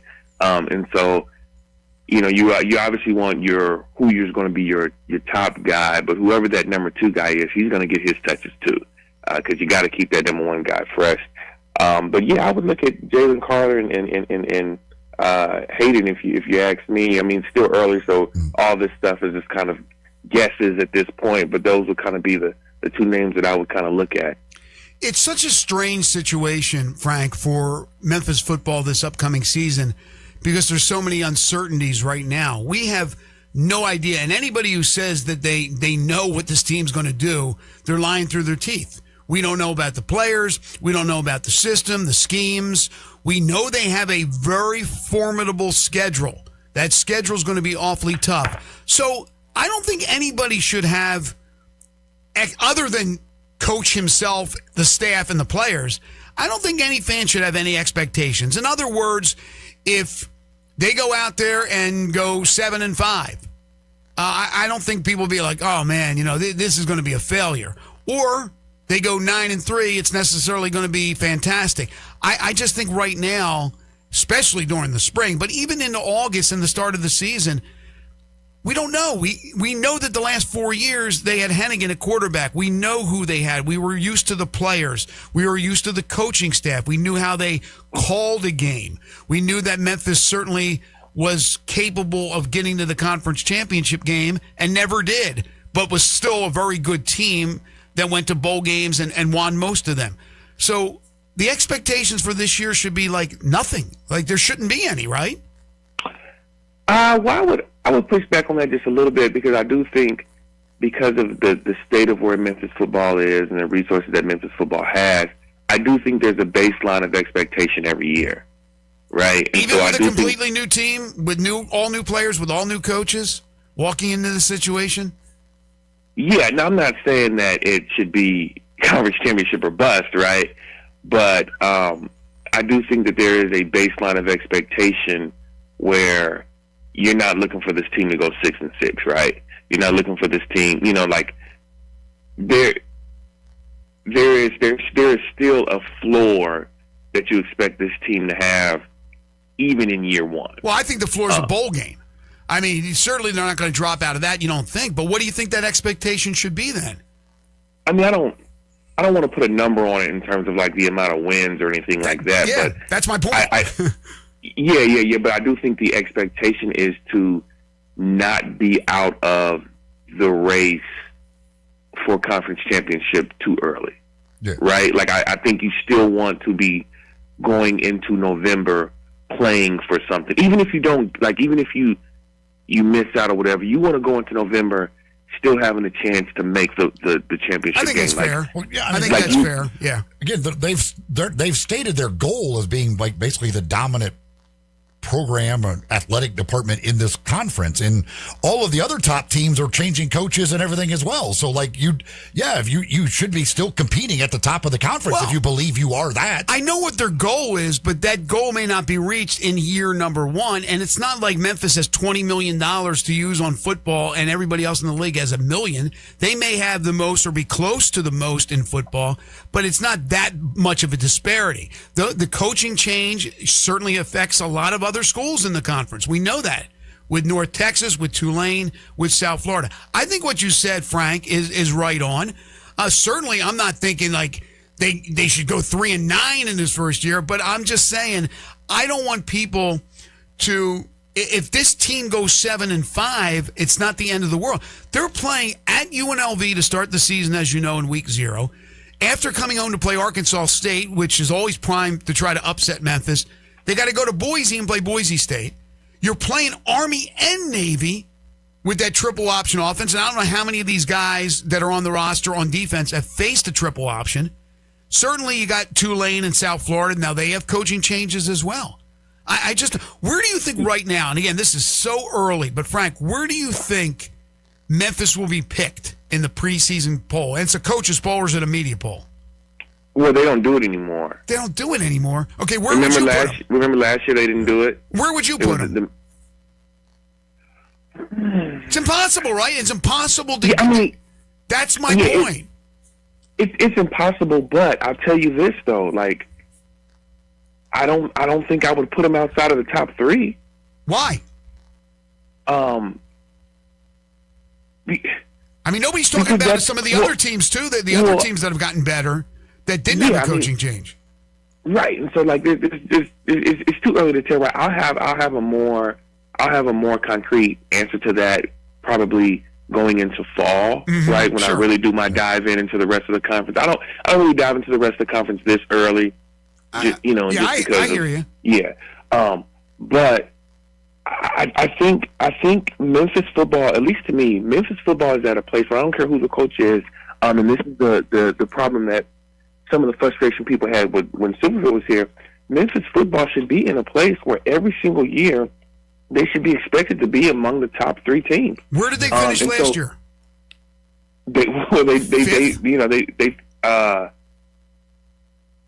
Where did they end up finishing? I mean, I'm asking that because I don't know. I don't remember. But it was outside the top 3, and that was with a 4-year starting quarterback, Seth Hennigan, and continuity. It was a first-year starting quarterback. I'm sorry. I'm sorry. My bad. But Brendan Lewis was an established quarterback. He was an established quarterback who played at the Division I level. Neither one of these quarterbacks. Now, Nolan has a little bit of work, but not much. The other guy's Division II. So I'm just saying that I can understand with that schedule, with the uncertainty, with the questions, even while I agree with what you're saying. But the UNLV game and the Boise game have nothing to do with the conference and where they are in the conference standings and battling for a conference championship. No, but we were talking about overall record. But he's saying top 3 teams in the conference. That's like those games have nothing to do with that. Right. I'm still not sure if they're top 3 in the conference this year. I don't know. Well, nobody knows for sure, but what he's saying is like if this program is what it thinks it is, it should be every year. Even with a complete makeover? Every other good team that's up there has the same thing. Memphis Tigers basketball. Greg, who do you think would be in the top 3 that doesn't have a new coach? South Florida. Well, doesn't have a new coach. I mean, UTSA would be the only one. That's UTSA, but I'm telling you, look out for Tulsa. Look out for the improvements with Tulsa and the continuity with Tulsa. I mean, East Carolina certainly got better last year. Florida Atlantic, I think, has their quarterback back. I think there'll be a lot of teams now that will be sniffing a little bit higher in the conference. And South Florida, I still think, is ahead of Memphis. I think overall's ahead of Memphis. People think Tulane's ahead of Memphis. I'm not so sure. About that.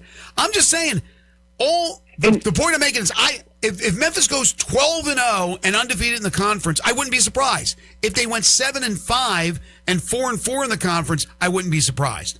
I just don't know.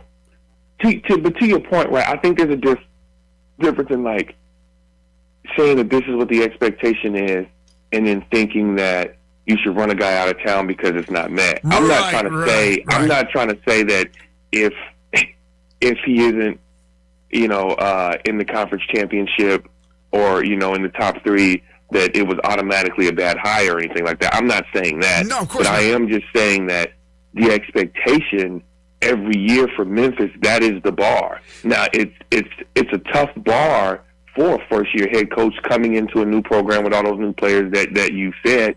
But you remember when Ed Scott in his press conference, when he was talking about going through the process or whatever, he said every candidate, he wanted to make sure that the candidates knew what the expectation was of winning conference championships. Right. And that expectation starts in year one.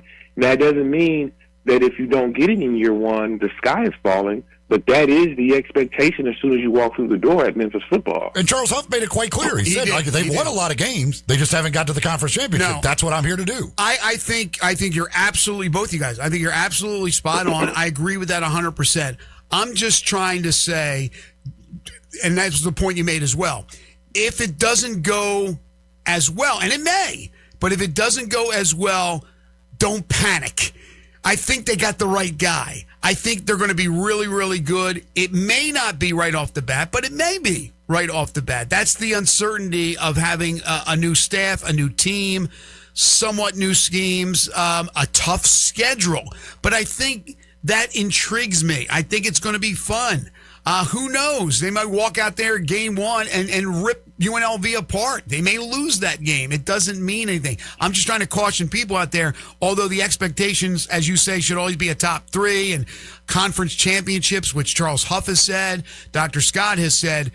I don't want people to go onto the ledge and jump off a building if it doesn't happen in year number 1. But we're so early, we're 2 practices in to spring football. And to your point, I mean, he is taking over a team that finished 6th in the conference with an 8-5 record the year before. And so it's not like he's taking over the 11-2 team from 2 years ago, right? And so there is, there was, I guess, a step back last year, so to speak, in terms of where they placed in the conference and in the record that they had. And so I get what you're saying. Yeah, it was a step back, and then Silverfield took most of the players with the Arkansas. So again, it's a turnover. It's a complete 180. But again, they could be great. He may have crushed it in the portal. But for anybody today to say, oh, they're going to go 10-2, you don't know anything right now. Nobody out there knows anything at this point. No, but nobody knows anything at any program that just hired its new coach and brought in a bunch of players. And so, I know. But I can only speak on this one. This is the year of the conference to be a new head coach, because everybody who's been at the top in recent years, they're all starting new regimes. And so, it's a fresh start for a lot of people in the conference. Exactly. No question about it. All right. He'll have you covered with Memphis Tigers football, and he does it extremely well. He's Frank Bonner from the Daily Memphian. You can follow him on Twitter at Frank_Bonner2. Always great to have you on, Frank. Thank you so much. We'll talk soon. Yes, sir. Y'all take it easy. You too. All right. When we come back, we're going to talk some NCAA basketball tournament and some Major League Baseball with Kerry Miller from Bleacher Report. This is Sports 56 Mornings with Greg and Eli on Real Sports Talk, Sports 56 and 98.5 FM. Let Bryant Dacus and Brett Norsworthy take you home in the afternoon. Sports time on Sports 56. Weekdays from 3 to 6 here on Sports 56 and 98.5 FM. Guns, guns, and more guns. Over 700 firearms in stock. Home defense guns, old guns, new guns, big guns, little guns. Every gun you can think of, Classic Arms has them. All brands like Glock, SIG, Colt, Ruger, Smith & Wesson, Brownie, Beretta, Benelli, Remington, Winchester, and more. Guaranteed lowest prices in town. Only gun importer in the Mid-South. Free gun inspections and appraisals. Free bonus for sighting for the upcoming deer season. Shop online at ClassicArmsOfMemphis.com or visit Classic Arms at 1740 Germantown Parkway behind Corky's Barbecue in Cordova. Your home is your best investment, so why not get the best it can be with help from Gates Lumber? Start with your front door, serving two purposes, curb appeal and security. Gates has solid construction doors built for security, durability, and beauty. See and compare wood, silk, and fiberglass options side by side at Gates Showroom. It's easier to choose when you can see and touch real doors with real assistance from knowledgeable staff helping you choose the right door for your home and budget. So don't just replace your door, upgrade your protection, and Gates Lumber is the right choice. Family owned and operated, serving you for over 100 years with free estimates, free delivery, competitive prices, and quality products. Call 901-942-3201, go to gateslumber.com, or come by their showroom, 1253 South Bellevue Boulevard. Gates Lumber, celebrating over 100 years with a passion for craftsmanship since 1920. A sacred season is approaching for those of the Jewish faith, Passover. This year, many Israeli residents will observe this holiday in darkness under the shadow of war. Across Israel, red alert sirens pierce the air. Families run to shelters with seconds to spare. Elderly men and women fear that they'll be left behind, requiring assistance. Parents comfort frightened children as explosions shake the night. Sleeplessness and uncertainty have become daily life. Passover reminds us that God hears the cries of his people and answers with love and compassion. That's why the International Fellowship of Christians and Jews is on the ground in Israel right now. They're providing food and emergency supplies, equipping bomb shelters, and caring for the elderly.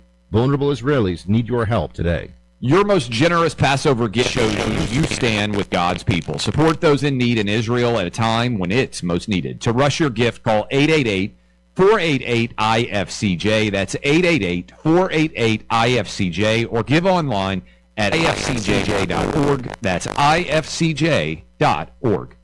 Mercedes-Benz Van Center Memphis has serious vans for serious work. At 4430 American Way, they are the Mid-South source for cargo, passenger, crew vans, and custom chassis. One or for a full fleet. New or used, they've got it. With fleet solutions and custom upfits. Certified techs keep you moving with fast maintenance, repairs, and a large parts inventory. Mercedes-Benz Van Center is your Sprinter van headquarters. 901-237-9302 or StirVan.com. Mercedes-Benz Van Center Memphis, part of the Tag Truck Center family. Driven to keep you on the road. This traffic report brought to you by City Center Liquor, just off Highway 70 in Lakeland. Local, friendly, and always fully stocked. 4 or 5 discounts. Tell them Sports 56 sent you. Sports 56 traffic.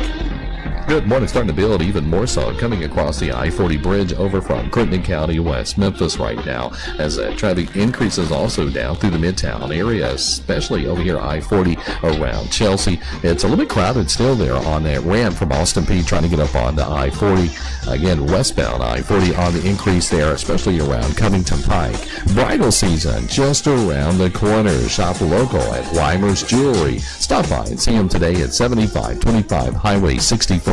I'm Commander Chuck with your on-time traffic.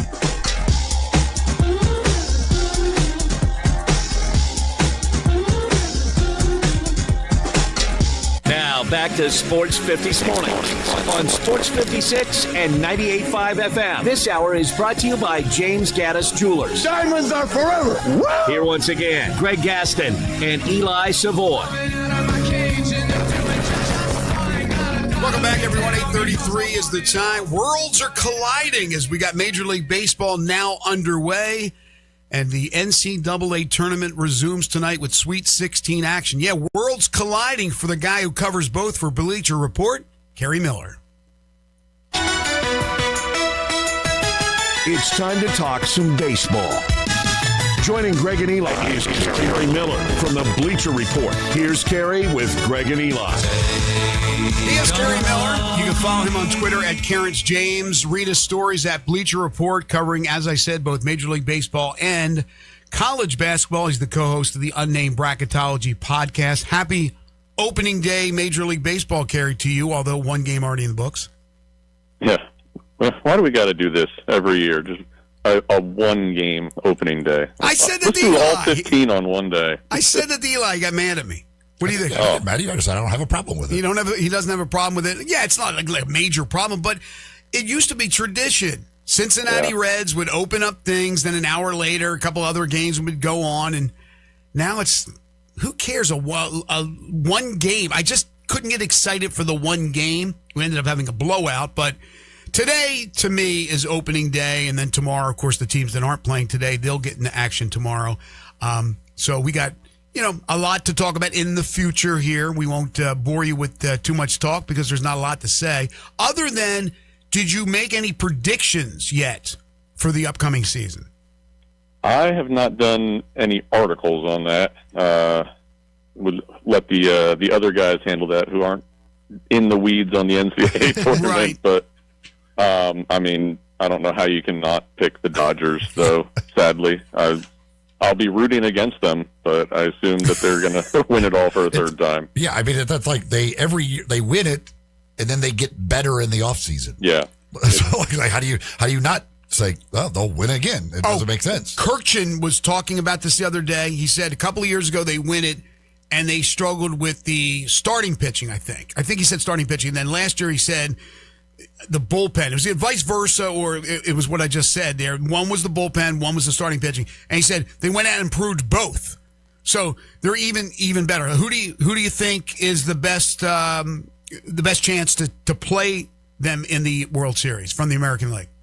I think it's probably the Mariners, as long as that whole Cal Raleigh, Randy Arozarena little beef doesn't become a clubhouse cancer or anything like that. I think they're the team to beat, but it could be, aside from probably the Rays, anyone in the AL East could end up being the team. I think the Tigers could be really, really good. The Royals could surprise some people. I think the Rangers could be a sleeper. So yeah, I like the Rangers. I don't know, but I like the Mariners. Arozarena and Cal Raleigh, they kissed and made up. That's what I heard. All right, so how's your bracket doing? I mean, it's all right. I didn't pick anything too crazy. I had Houston beating Florida, so I haven't even lost a Final Four team yet. But good for you. I know for a lot of people it's a boring tournament for as far as the Cinderella madness of it is concerned. The actual games have been all sorts of fun. I thought that even though we don't have that Cinderella, and please, people, stop it with Texas. Texas is not a Cinderella.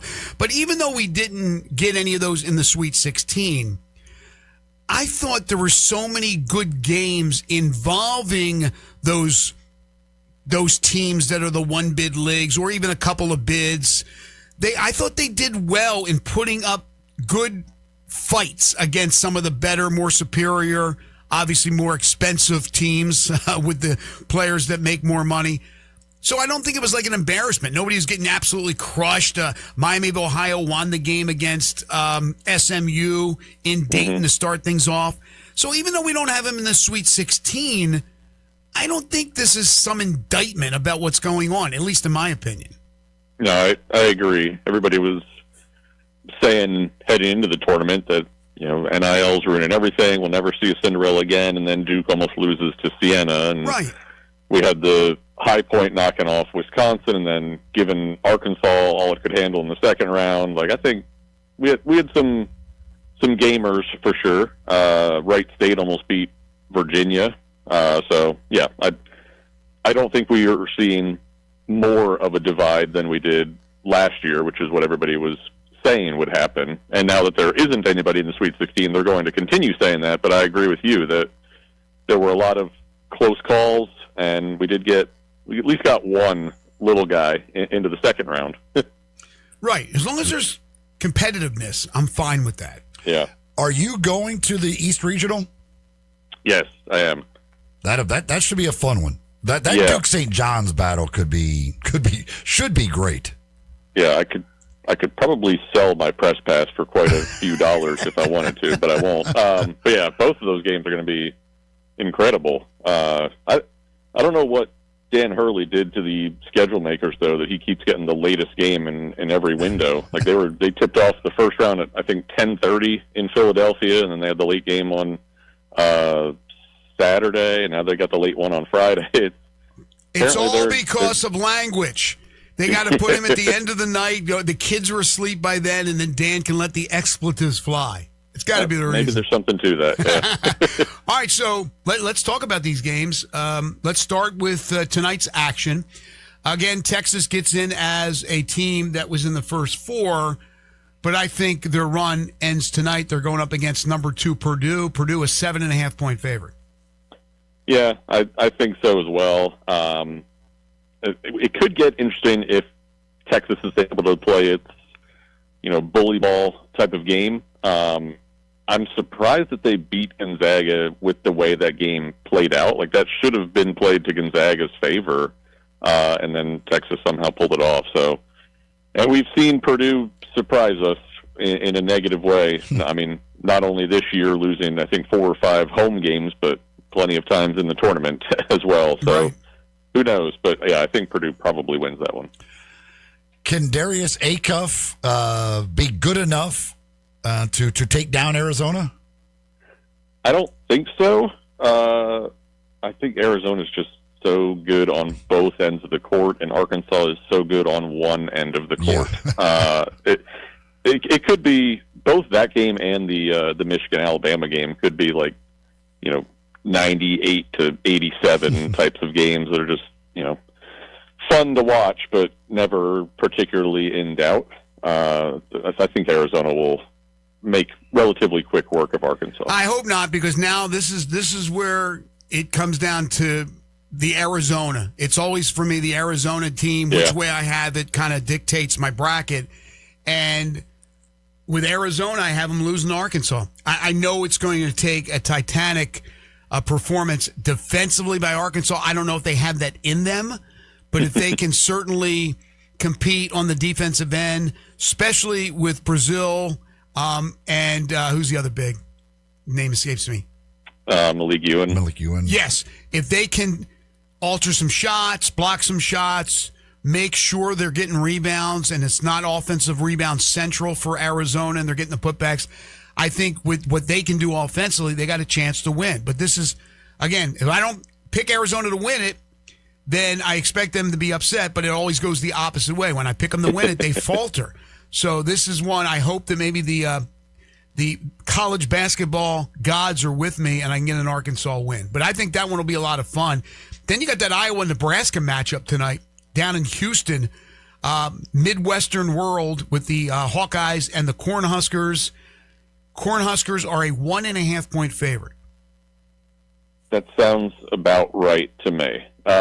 They've played twice in the last few weeks, and both games kind of went down to the wire. The one in Iowa was much more so, Iowa's speed, which is not fun to watch. But if they're able to slow Nebraska down, and if Nebraska's shooting like they were late in the regular season, Iowa wins, and perhaps handedly. But I think Nebraska, the way they played in the first 2 rounds was mighty impressive, and I think they should be a slight favorite. I still can't believe Iowa beat Florida with Bennett Sturts going 0 for 9 from 3. Yeah, that was insane. And I can't believe they beat them the way that they did.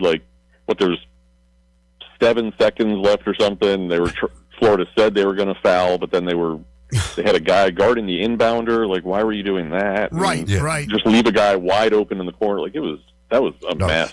Their last 2 possessions of that game were disaster for Florida. The defensive possession and the offensive possession were absolute disasters. I had them in my Final Four, Florida, and that was an absolute debacle. There's a lot of people. I've seen a lot of people picking Illinois to beat Houston, even though the game is in Houston. And Houston certainly has been dominant in their first 2 games of the tournament. What do you think of that matchup? Yeah, I think that one's similar to the 1-4 matchups, where it's, the underdog can score like none other. I think Illinois, if they're not the most efficient offense in the country, they're second to Purdue. They've been going back and forth all season, but they just don't play defense. But Houston's not as, all around solid as Michigan and Arizona are. So I could see that being a game where, Illinois doesn't even need to score 80 or 90 or anything like that. It could just be an off night for Houston, which they've had plenty of. If Kingston Flemings isn't doing his thing, if Milos Uzin isn't stepping up and contributing in some way, I think that could be like a 75-72 type of game. It could go either way. Yeah, I think this could be a lower scoring game. I'm with you. But Houston still can play bully ball.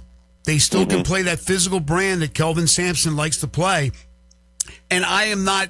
I've watched Illinois. I know they got all the itches. They got all the European players. And we've always heard that the European players, they don't like the physicality. I don't know if that's true or not. But I wonder if we'll see a lot of that tonight with Houston just getting real physical, trying to push around Illinois. Tomorrow, again, you mentioned you'll be at the East region.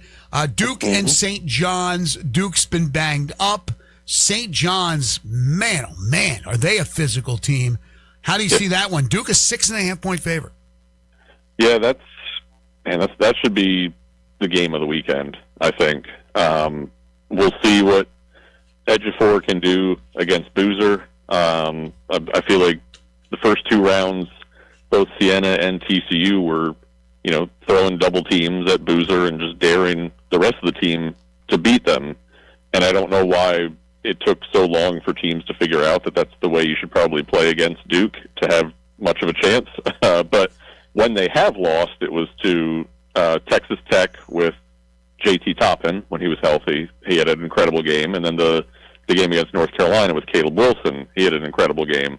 Apparently, when you beat Duke, you lose your star player for the season, though. I don't know what that's about. But I think Ejiofor can probably somewhat slow down Boozer. I think so. He'll probably still go for like 15-8 or something. But if that's the case, and if Youngbo's not all the way back, and I haven't even heard if Foster's going to try and play. I know they said earlier in the week he is maybe, but I don't know. But I think like St. Duke John's to could pull win it off. still, but I think that physicality, they're going to have to match. Boozer's going to have to match. It feels like the Foster thing is like the gamesmanship of, no, he might play. Right. Or you may want to prepare like he could play, but there's really no chance whatsoever that he's going to play. Michigan State, UConn. I still am not real infatuated with either one of these two teams. I don't think they're that good. I think either one of them loses to whoever wins out of Duke St. John's. But who do you like in that matchup? Yeah, I kind of feel the same way. Terrace Reed, was unbelievable opening weekend for Connecticut. Caravan was awesome, but they got nothing out of their backcourt. If that happens again, Michigan State's going to win pretty easily. But we'll see what Michigan State gets outside of Jeremy Fears. I think that's going to be similar to Illinois-Houston, where it's just a lower scoring. That's probably going to be the lowest scoring game of this round. But I think Michigan State can take them. But I also thought UConn was going to lose in the second round to UCLA. Well, Caravan took over in that game, and if they make shots, UConn's going to win this game. But you're right. I think Michigan State does. If UConn doesn't get any of that help they need from those guards. They got good guards, but they just did not perform in that last game, but they were able to win. Real quick, Midwest, Alabama, Michigan, Tennessee, Iowa State. Who do you got winning those games? Michigan and Tennessee. I think I had that. That's the one region that I got completely right. And I had Tennessee into the Elite Eight. Yeah. I think I got all four of those right. The one region. But yeah. Like I said earlier, I think Michigan's just going to be able to outscore Alabama in probably a higher-paced game. Should be possibly a race to 100. And speaking of gamesmanship, we don't know if Joshua Jefferson is going to play for Iowa State, and if he's not going to be 100% if he does play, and I think that's going to be a problem against the Volunteers. Real quickly, who do you like or think that North Carolina goes after? I have no idea. I feel like they should go for Josh Schertz from St. Louis, but that's not going to be a big enough hire for them. But the way he turned around Indiana State in 3 years, turned around St. Louis in 2 years, like the guy is an incredible coach, and he's going to end up somewhere big. But I think that might be a little bit beneath them, and they may come to regret it. Yeah, I'll lose my shirt if they hire that guy, but I don't think that's happening. They want a big name, but I don't think they're going to get as big a name as they think unless Billy Donovan finally decides, okay, this is the one, and leaves the NBA. He's Kerry Miller. He writes for Bleacher Report. He covers college basketball. He'll be covering the East Regional. He covers Major League Baseball as well. That's why we get to talk to Kerry all year long. He's the co-host of the Unnamed Bracketology podcast.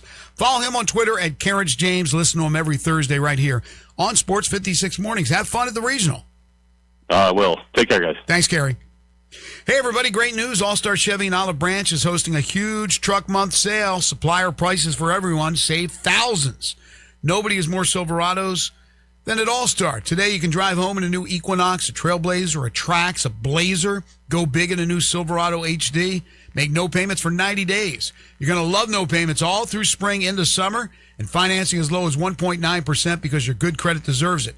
Military, first responders, you get an extra $500 bonus. Test drive one of All-Star Chevy's hottest, barely driven certifieds or pre-owned. They got the most pre-owned anywhere. Tahoe, Suburbans, tons of Silverados, a Chevy Express passenger van. Bring any vehicle you want to sell to All-Star Chevy in Olive Branch and get the most money for it today. So together, let's drive. Don't miss the Truck Month sale. It's going on now in Olive Branch at All-Star Chevrolet and online at allstarautogroup.com. This is Sports 56 Mornings with Greg and Eli on Real Sports Talk. Sports 56, 98.5 FM. Sports 56 and 98.5 FM. Available locally on your radio dial as well as around the world online at sports56whbq.com. Take us with you everywhere by downloading the Sports 56 app. And at home, just say, Alexa, play Sports 56. Wherever you are, it's easy to stay tuned to Sports 56 and 98.5 FM. This is Julie Molay-Mary, and I'm with Mark Spensdorf Realtors. I want to dispel any rumors about Sheldon Rosengarten, also with Mark Spensdorf Realtors, being the worst golfer in town. Is that what you wanted me to say, Sheldon? Yes, Julie, with your stellar career in real estate in Florida and now here, and you also being the Florida Girls State High School champion, in addition to playing for Florida Gulf Coast, I know people would want your opinion about my golf game. Well, Sheldon, it's a good thing you're great at real estate, because your golf game is underwater, where most of your golf balls end up. Thanks a lot. You know, people often say that when you want the job done, you call Sheldon. Yes, but they also say that if someone is wanting to sell a home or buy one, I make it easy, so they call Julie Molay-Mary at 305-0112. Got it. And you can reach me, Sheldon Rosengarten, at 483-0546 or memphisrelocate.com. That's memphisrelocate.com or 483-0546. Volkswagen Driver Days is going strong, and Gossett Volkswagen's got you covered on the pike. Get out here right now and get sporty 2026 Jetta S. We Gossett down just $249 a month. $249 a month for Jetta S. How about 2026 Tiguan S? We Gossett $269 a month. Yes, $269 a month for Tiguan S. And if you're looking for performance, style, and technology, look no further than 2026 Atlas SE. We Gossett at $319 a month. Or get 0% for 60 months available. You ready for a new ride? Well, we got you covered at Gossett Volkswagen on the Pike, 1875 Covington Pike, or online, GossettBWMemphis.com. If you want it, we got it at Gossett Motor Cars. All 36-month lease, Jetta TM 005137, MSRP 25820, Tiguan TMO 14510, MSRP 32585, Atlas TC 515,398, MSRP 41841, includes all rebates and incentives, must be financed through Volkswagen Credit PF 895, excludes tax title and license with approved credit. See dealer for complete details. Offer valid through end of the month. Dealer stock only. Guns, and more guns. Over 700 firearms in stock. Home defense guns, old guns, new guns, used guns, big guns, little guns. Every gun you can think of, Classic Arms has them. All brands like Glock, Sig, Colt, Ruger, Smith & Wesson, Browning, Beretta, Benelli, Remington, Winchester, and more. Guaranteed lowest prices in town. Only gun importer in the Mid-South. Free gun inspections and appraisals and free bore sighting for the upcoming deer season. Shop online at ClassicArmsOfMemphis.com or visit Classic Arms at 1740 Germantown Parkway behind Corky's Barbecue in Cordova. If you need glass replaced, there's only one name you need to know. Binswanger Glass, the largest full-service glass company in the U.S. They've been an industry leader for over 145 years. For all your residential, commercial, or auto glass needs, Binswanger Glass is the name you need to know. 24-hour emergency service for all commercial customers, plus a nationwide warranty on all professionally installed glass. Visit Binswanger Glass in Midtown at 340 South Hollywood across from the Liberty Bowl. Visit binswingerglass.com. Binswanger Glass. Now back to Sports 56 Mornings on Sports 56 and 98.5 FM. This hour is brought to you by James Gaddis Jewelers. Genuine diamonds, baby. Here once again, Greg Gaston and Eli Savoy. There are several reports now that have surfaced that Will Wade is going to leave LSU or leave NC State and head back to LSU. The Field of 68's reporting it. On3 Sports is reporting it. They say the deal isn't done, but it's headed that way. Wade was fired after a 5-year run, which included 3 NCAA tourney appearances, due to the FBI investigation back in, I forget what year he was let go. But after a year off, he was hired at McNeese, went 50-9 with a pair of NCAA tournament appearances before he was hired by NC State a year ago. So that, I guess that's 5 years ago. And at NC State this past year, they were 20-14, lost to Texas in the first 4. His buyout, according to reports, drops from $5 million to $3 million on April 1st. So that would be, next Wednesday. He would replace Matt McMahon in Baton Rouge, who's 60-70 in 4 seasons and has won a total of 6 SEC games this past 2 years. He came from Murray State to LSU. So, again, nothing confirmed, but that's the report out there. Yeah, they're also, it appears LSU's hiring the McNeese AD to come be a deputy AD or something within their athletic department. So they're making the full commitment, going to get the guy that hired him at McNeese and bringing him there as well. But Matt McMahon right now is still the coach at LSU. He has not been informed that they're letting him go. So that's going to be real messy if it goes in that direction. I mean, if you're going to make the move, it seems like they're making sure that they can get Wade, that Wade's going to be good, probably want to wait until the buyout is less. And in the meantime, they're stringing along Matt McMahon, according to everything I'm reading. Yeah, I don't know why they haven't just gone ahead and made the move with McMahon. And I assume it will happen very soon that we'll get that word. But yeah, I mean, it's a little ridiculous to go out and do all this with the fact that you haven't even fired McMahon yet. Wade can coach, but he screams slime to me. Like he's slimy. I don't know if people care about that kind of stuff, but he just seems like he's a slimy coach. They don't care if you win, but he still hasn't really won. Right. He's been to tournaments, but yeah. I mean, it's nobody cares about anything as long as you're winning. But if you're not winning, then what the hell's the purpose of it? So if this does materialize, NC State, really good job, opens up. North Carolina, great job, is open. There's other jobs that are open as well. And who knows what ends up happening at Kansas with Bill Self, who said yesterday, reports that he's already made up his mind. He's stepping down. This is a bunch of BS. Again, NC State they'll be able to get good coaches. I mean, they're able to get Will Wade. But North Carolina's the one. That's the one that everybody is waiting for to see what happens.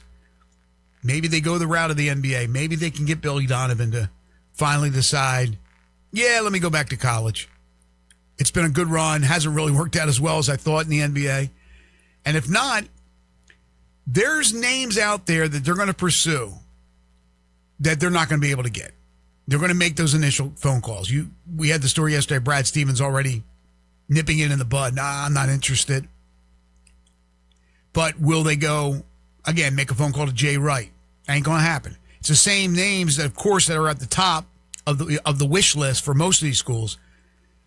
But then you get to that next level, and the best of the best that are available, they will be in the mix for them. Got a text. I knew this was coming. I was wondering how long it would take. Got a text here on the Sissy's Log Cabin list line. Says, slimy individuals are made for LSU. Hotty toddy. Well, I'm looking at these fake photos they've put together with Kiffin. Here's another one. Oh my gosh. College Sports Only tweeted out, parental advisory, explicit content, and it's got a picture of Kiffin and Will Wade, two of America's most wanted. Break out the champagne glasses and the MFN condoms. Yeah, I mean, LSU, I would think, would be first on my list of schools that's like, we don't care. We don't care what background they have, what they've done in their past. Can they win games? That's the bottom line. All right, hour 3, we open up with our Major League Baseball predictions, our annual affair, talking Big League Baseball, and then we'll get back into college basketball and the NCAA tournament. We'll go over those games. We just did so a little bit with our friend Kerry Miller, but we'll also give you our thoughts on that. And if you want to hit us up, you certainly can on the Sissy's Log Cabin listener lines at 901-360-8255 by calling in or texting in. You're tuned in to Sports 56 Mornings with Greg and Eli on Real Sports Talk, Sports 56 and 98.5 FM. Not only can you listen to your favorite shows on Sports 56, you can also watch video of the shows live on Twitter and YouTube. Watch and listen every day at Sports 56 WHBQ.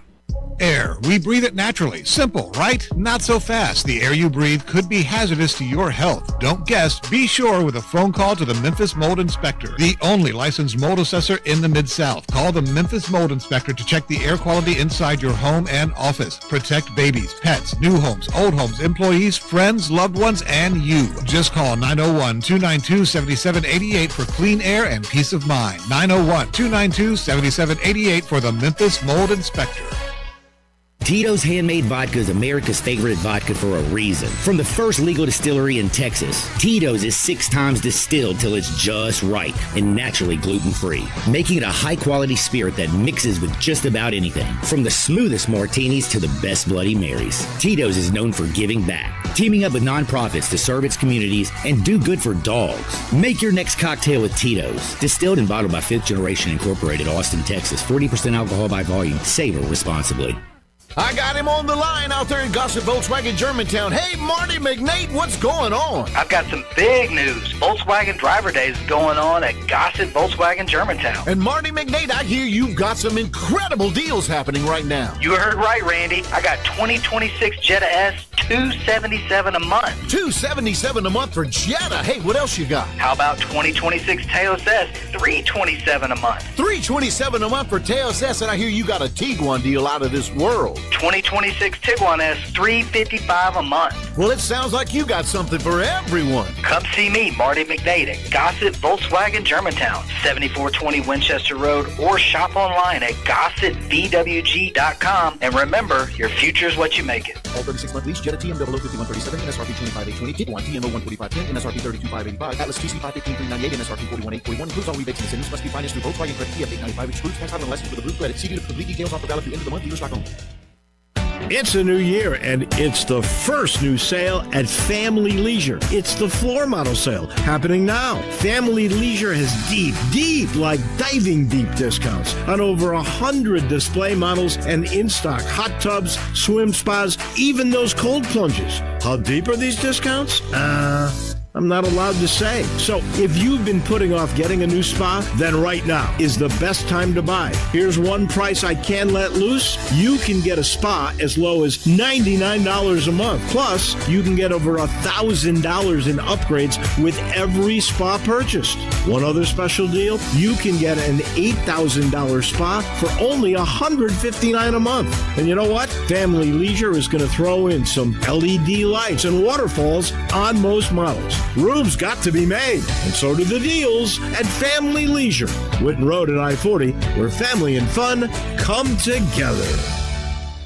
Napa Cafe celebrates 28 years in 2026. Hi, I'm Glenda Hastings, owner of Napa Cafe, and I want to thank you for making us part of your dining experiences. Treat yourself tonight with a delightful dinner. Maybe start with an appetizer like our baked sweet peculiar peppers stuffed with goat cheese and mozzarella, finish with basil pistou, and move on to one of our cozy dishes like the double chocolate stout braised boneless beef short ribs with tonkatsu sauce and creamy mashed potatoes. Or a fresh seafood dish like our pan-roasted ginger-buttered sea bass with cilantro soy vinaigrette. I get hungry just talking about it. Don't forget about dessert, our famous sweet buttermilk pie with brown sugar sauce, or drink your dessert with one of our signature dessert cocktails like the lemon cheesecake martini, lemony, icy, frothy, and dusted with graham cracker crumbs. Napa Cafe, open Wednesday through Saturday for dinner starting at 5 o'clock. For reservations, visit our website at napacafe.com. We can't wait to serve you. Come join in and celebrate 28 years of Napa Cafe in 2026.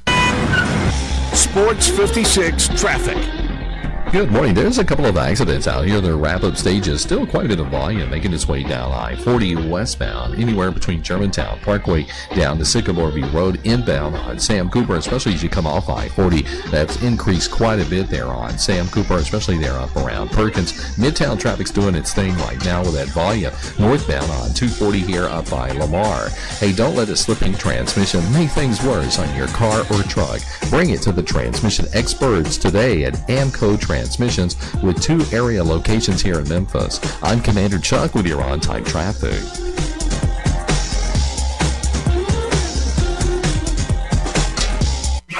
Memphis's original sports station. We are Sports 56, WHBQ Memphis and W253DF Memphis. Now back to Sports 56 mornings. Good morning. On Sports 56 and 98.5 FM. Here once again, Greg Gaston and Eli Savoy.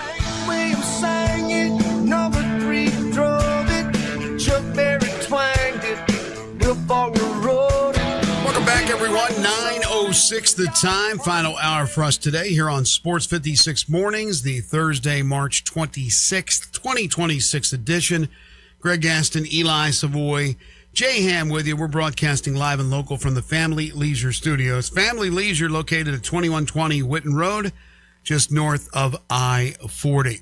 Hour number 3, going to talk plenty of NCAA basketball as the Sweet 16 will be taking place over the next 2 days, and the Elite 8, Saturday and Sunday. So by the time we're back on the air on Monday, of course, we'll be back on tomorrow, but when we're back on Monday after the weekend, we'll know the final 4 participants. But before we do all that, we're going to talk some Major League Baseball. We had the one game to open the season yesterday with the Yankees shutting out the Giants in Tony Vitello's debut as the Giants skipper, 7-0. Today is really opening day, although not everybody plays today. You will either play today or play tomorrow. The first game today that will get the action going is at 12:15, the Pirates and the Mets. And then you have a bunch of afternoon games, including the White Sox Brewers. Your Cubs will host the Nationals, the Twins at the Orioles, Red Sox at the Reds, Rangers at my Phillies, Angels at the Astros, Tigers at the Padres, Rays and the Cardinals at 3:15, and then make that 2 evening games with the Diamondbacks at the 2-time defending champion Dodgers. That'll be an NBC Peacock game at 7:30. And then on MLB TV, Guardians and the Mariners will go at it as well. So happy opening day to you and yours. If you like Major League Baseball, then you'll love this time of the year as things get underway. So let's get to our predictions. We do this annually. We don't put any bets on it or anything like that. We're not telling you to put any of your money on these I am, predictions. because I've never been wrong. Bet them all. Huge parlay. Do it. Don't listen to him. Although, I'm sure I know who he's predicting to win the World Series because I am as well, and it's pretty easy. What are the odds right now? You have the Cubs to win it also? That's awesome. You don't have the Cubs. Do you really? Come on. We'll get to that in a second here. What, if you put a futures bet right now on the Dodgers to win the World Series, What do you got to, I wonder what you have to lay. If only there was a way to look that up. Well, I'm asking you to. I'm trying to do it subtle without having to say it on the air of looking it up. Think you'd get my hint after 20-something years together. So you lay 100, what are you going to win? 3 cents? The Dodgers right now are plus 220. Okay. So plus 220. Not bad. That's not bad. They are plus 115 to win the NL. Jay Ham, that's not that bad at plus 220. Wonder what Harden thinks of that one. I'm shocked it's plus 220. He took his future bets yesterday with our guy Jorge. He probably want to check that one out. It's pretty good. Did he not play the Dodgers? I'm not sure because I was doing other stuff at the time. Oh, okay. I mean, I'm actually surprised that Eli said plus 220, to be honest with you. All right, let's start. Let's start in the National League, since that's where the defending champion Dodgers are from. That's where your favorite team is from. That's where my favorite team is from. In the National League East, who do you have? I have the Mets winning the division. I have the Phillies in second as a wild card team. Then I have the Braves, the Marlins, and then the Nationals. All right, I'm pissed at you, but I have the reverse at the top. I have the Phillies. I'm going to give them one more season. I don't like some of the moves, but I still think they have enough to win, to hold off the Mets, but it's going to be a battle. And I do have the Mets as a wild card in the National League. The Braves will show vast improvement from last year. It was a disastrous year last year. They had a lot of injuries. Marlins, Nationals. So we differ on the top, but then pretty much after that, we have the same. We have both those teams, the Phillies and the Mets, going to the playoffs. National League Central, I'll start it out. Your Cubs will win the NL Central.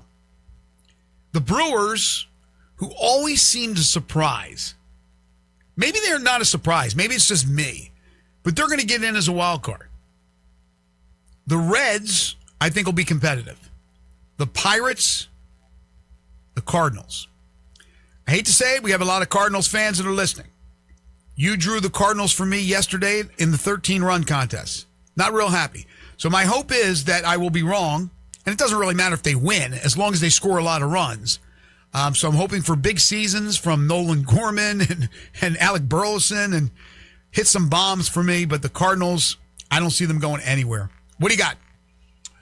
I have the Cubs to win the division. I am in on the Pirates. I've got the Pirates second. Wow. I think the additions they made offensively last year, they just couldn't score any runs. When you've got Paul Skeens at the top of the rotation, at least every fifth day you got a great chance. Yeah. And adding Brandon Lowe and Marcell Ozuna and Ryan O'Hearn, I think the offense will be improved enough. I've got them second. I've got the Brewers third, the Reds fourth, and I take great joy in picking the Cardinals fifth. But you don't have the Pirates in as a wild card, right? I do not. I think they'll be right there, and I think they very well could, but I did not put them as a wild card. Yeah, it's hard for me to pull the trigger. I saw the moves that they made. A couple of those guys, Ozuna, he's getting up there, but I think the Brewers still. I always underestimate the Brewers. I'm not going to do it this time. All right, NL West. What do you got? Surprisingly, I have the Dodgers to win the division. The Dodgers? I have the Padres second and the Giants third, both as wild cards, and then the Diamondbacks and the Rockies. Okay, so we're pretty similar on this one. Dodgers is an easy pick. I got the Giants second, nosing out the Padres. They get the wild card, but that's my third wild card, so that means the Padres come up short. I could easily see the Padres finishing second, easily. I think it's a great battle there, but I'm going to go with the Giants. Not a good start, already 0-1. Diamondbacks. How will they recover? I don't know. You only have 161 more games. Diamondbacks are an interesting team with their staff, and they got some Corbin Carroll. They got some good players. Rockies, our buddy, friend of the show, Hunter Goodman. Hopefully he puts up the big numbers. Maybe he's their representative again in the All-Star game, because I'm sure the Rockies will have only one, but I don't see them coming out of the cellar in the National League West. Okay, so your three wild cards are again Phillies, Padres, and Giants. Phillies, Padres, Giants. Mine are Mets, Brewers, and Giants. We go to the AL East. I'll start that one off. This one may be a little surprising, but there's 4 teams in the battle, I think, to be honest with you, for that division. It can go anyway. I am taking the Toronto Blue Jays to win the American League East, with the New York Yankees second, the Boston Red Sox third, the Baltimore Orioles fourth, and the Tampa Bay Rays fifth. I have both the Yankees and the Red Sox as wild card teams. So 3 teams from the American League East get into the postseason. I'm going with the Red Sox to win the division. Yankees second, Blue Jays third, Orioles fourth, and the Rays fifth. I think those top 4 teams could finish in any order, and I won't be real surprised.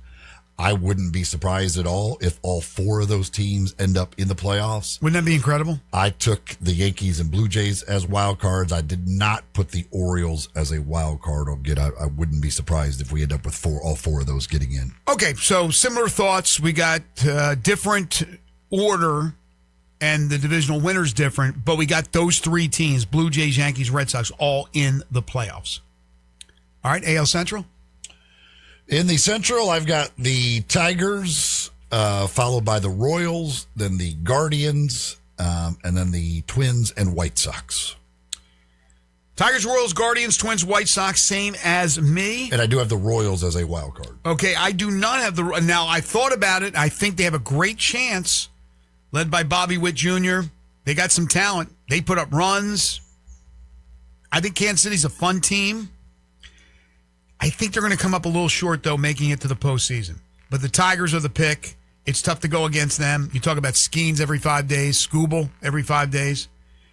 Guardians. Well, adding Framber Valdez to that, I mean, the top of that rotation is insane. I mean, they on paper look way better. Now, if something happens and they're deciding to trade Skubal or whatever, who knows? But right now, on paper, the Tigers look way better than the rest of that division. Yeah, I agree. All right, and then the AL West. I'll give you that first. Mariners. I think the Mariners are just a really fun team to watch. I know they're out in the West Coast, late games, but when they're on and it's earlier, or the weekend when I can stay up a little bit later, got to get my beauty sleep, I think they're a fun team to watch. I got the Rangers second. I think the Rangers are going to have a really good year. I got them in as my other wild card team, aside from those teams in the American League East. I think the A's are going to score a bunch of runs. Brent Rooker, friend of the show, leading the way. They got some good players. The Astros take a little bit of a drop. I got them down at 4th. I think that the run's starting to fade. They're starting to lose those players. They've lost a lot of them from the championship teams. And then the Angels. I don't know if the Angels have like a contract with Major League Baseball that they always have to be the worst team, but it seems like they do. I don't know what's going on with that team. I think the stadium was built on ancient burial ground site. I don't know what's happening. But Mariners and Rangers postseason teams from the AL West. I've got the Mariners to win the division. I think they should win it fairly easily. The Rangers, if the starting pitching, especially Jacob deGrom, can stay healthy, I think the Rangers could be a playoff team. I've got them second. I do not have them in the playoffs. I have the Astros, then the A's, and then the Angels. Okay, so I give a little more credit to the A's, having them third. You have them 4th, and I got the Rangers in. So your 3 wild cards again are? Yankees, Blue Jays, and Royals. Okay, and mine are Yankees, Red Sox, and Rangers. Okay, I don't know how many of the playoff matchups you did, but what do you want to get, championship and then World Series? Or do you want to do divisionals? I've got in the NLCS, I've got the Dodgers beating the Cubs. In the ALCS, I've got the Yankees beating the Tigers. Okay, National League, exact same thing. Dodgers beating the Cubs. And that means with me, because I did all of them, I put them all together, I have the Cubs beating my Phillies. How about that in the NLDS? But in the NLCS, Dodgers over the Cubs. Here's where we differ completely. Give me your American League again, Championship Series. Yankees over the Tigers. Yankees over the Tigers. I have the Blue Jays knocking off the Mariners. The Blue Jays and the Dodgers in the World Series. And guess who wins? The Dodgers. I have the Dodgers over the Yankees. Again, it's virtually impossible to pick against the Dodgers, other than just to be different, because they've won 2 in a row and they've gotten better.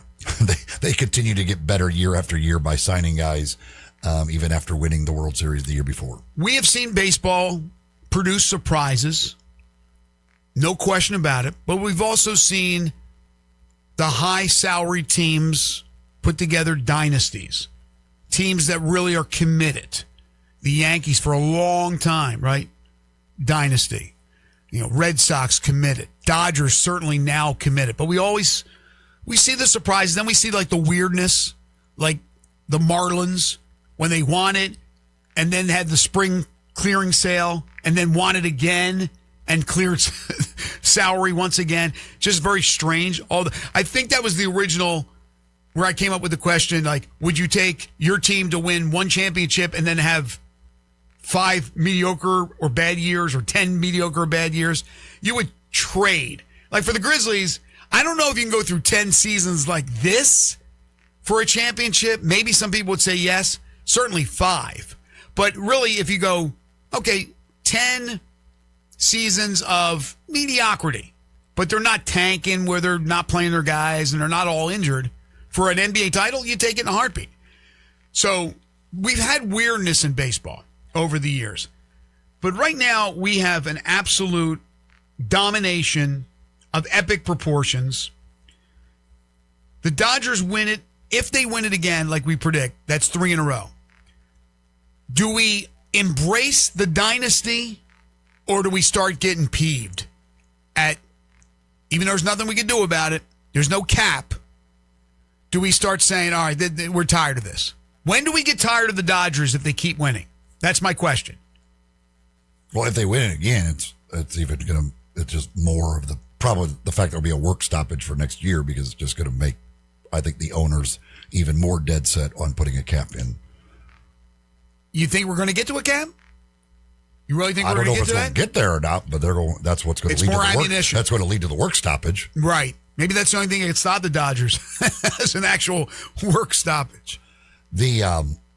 I also, on a bold prediction, I'm going to take Shohei Ohtani to be the NL MVP. Oh, yeah, the postseason awards. I did a couple of them. I did MVPs and Cy Young. You went Shohei? I'm going to take Paul Skeens to be the NL Cy Young Award winner.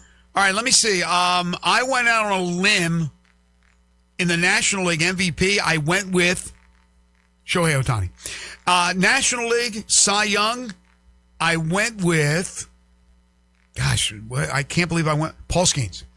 All right, so let's get to the American League MVP and the American League Cy Young. I'll start it out. Now, these two, I went out on a limb. Okay? American League MVP, Julio Rodriguez. A little bit of a limb, right? But I think he could add. I mean, last year was good, but not great. He's got that ability to go great. American League Cy Young, because I have him in the playoffs. It had to be a playoff team. I think he's going to have an electric year. Mackenzie Gore, Texas. I know I got the eye roll, but I'm taking a shot here. Okay, I'm taking a chance. American League Cy Young, I've got Tarek Skubal. I know. I know. I'm going to take the obvious. So, you took the obvious, but I had to go a little bit different on one of these. AL MVP, I've got Roman Anthony. Wow, Roman Anthony. That's a little bit of a taking a chance. Roman Anthony certainly has the capability. Played on Team USA. Then ended up losing to Venezuela in the I think Roman World Anthony Baseball Classic. Awesome. He's going to be so.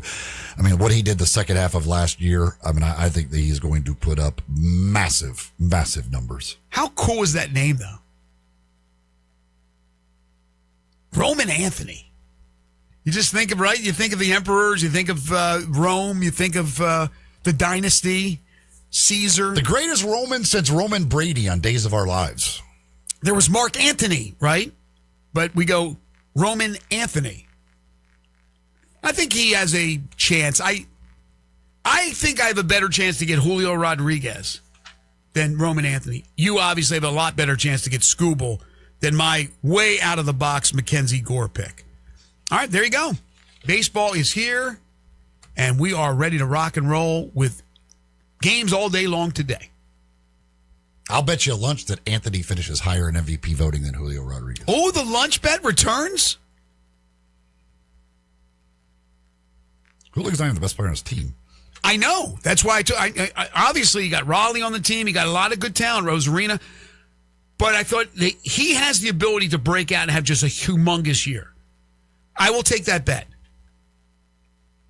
Folks, you want to make sure if you've got, obviously, your home or a business, you always want it looking its best. And over the winter, a lot of just dirt and grime and molded mildew and things like that build up on sidewalks, driveways, the exterior of your home, the roof, patios, decks, fencing, all of that stuff. Well, you could take care of it all with one simple phone call to Hall Power Washing Solutions. Give Roderick Hall and the folks over at Hall Power Washing Solutions a call at 258-1399. That's 258-1399. Or you could go to the website at hallpowerwashingsolutions.com. That's HALL, hallpowerwashingsolutions.com. They've got right there on the website a lot of pictures of the work that they have done, getting your business, getting your home looking its best. You want to make sure, especially if with those businesses, obviously you want it to look great, attract customers. Well, they can take care of that. But you always want your home looking its best as well.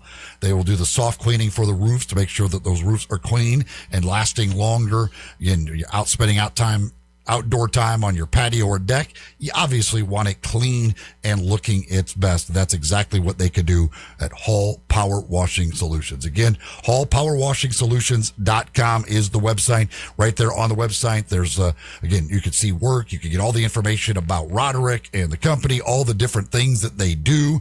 Plus, you can click on there and get a quote very easily on the website, or you could just give them a call at 901-258-1399.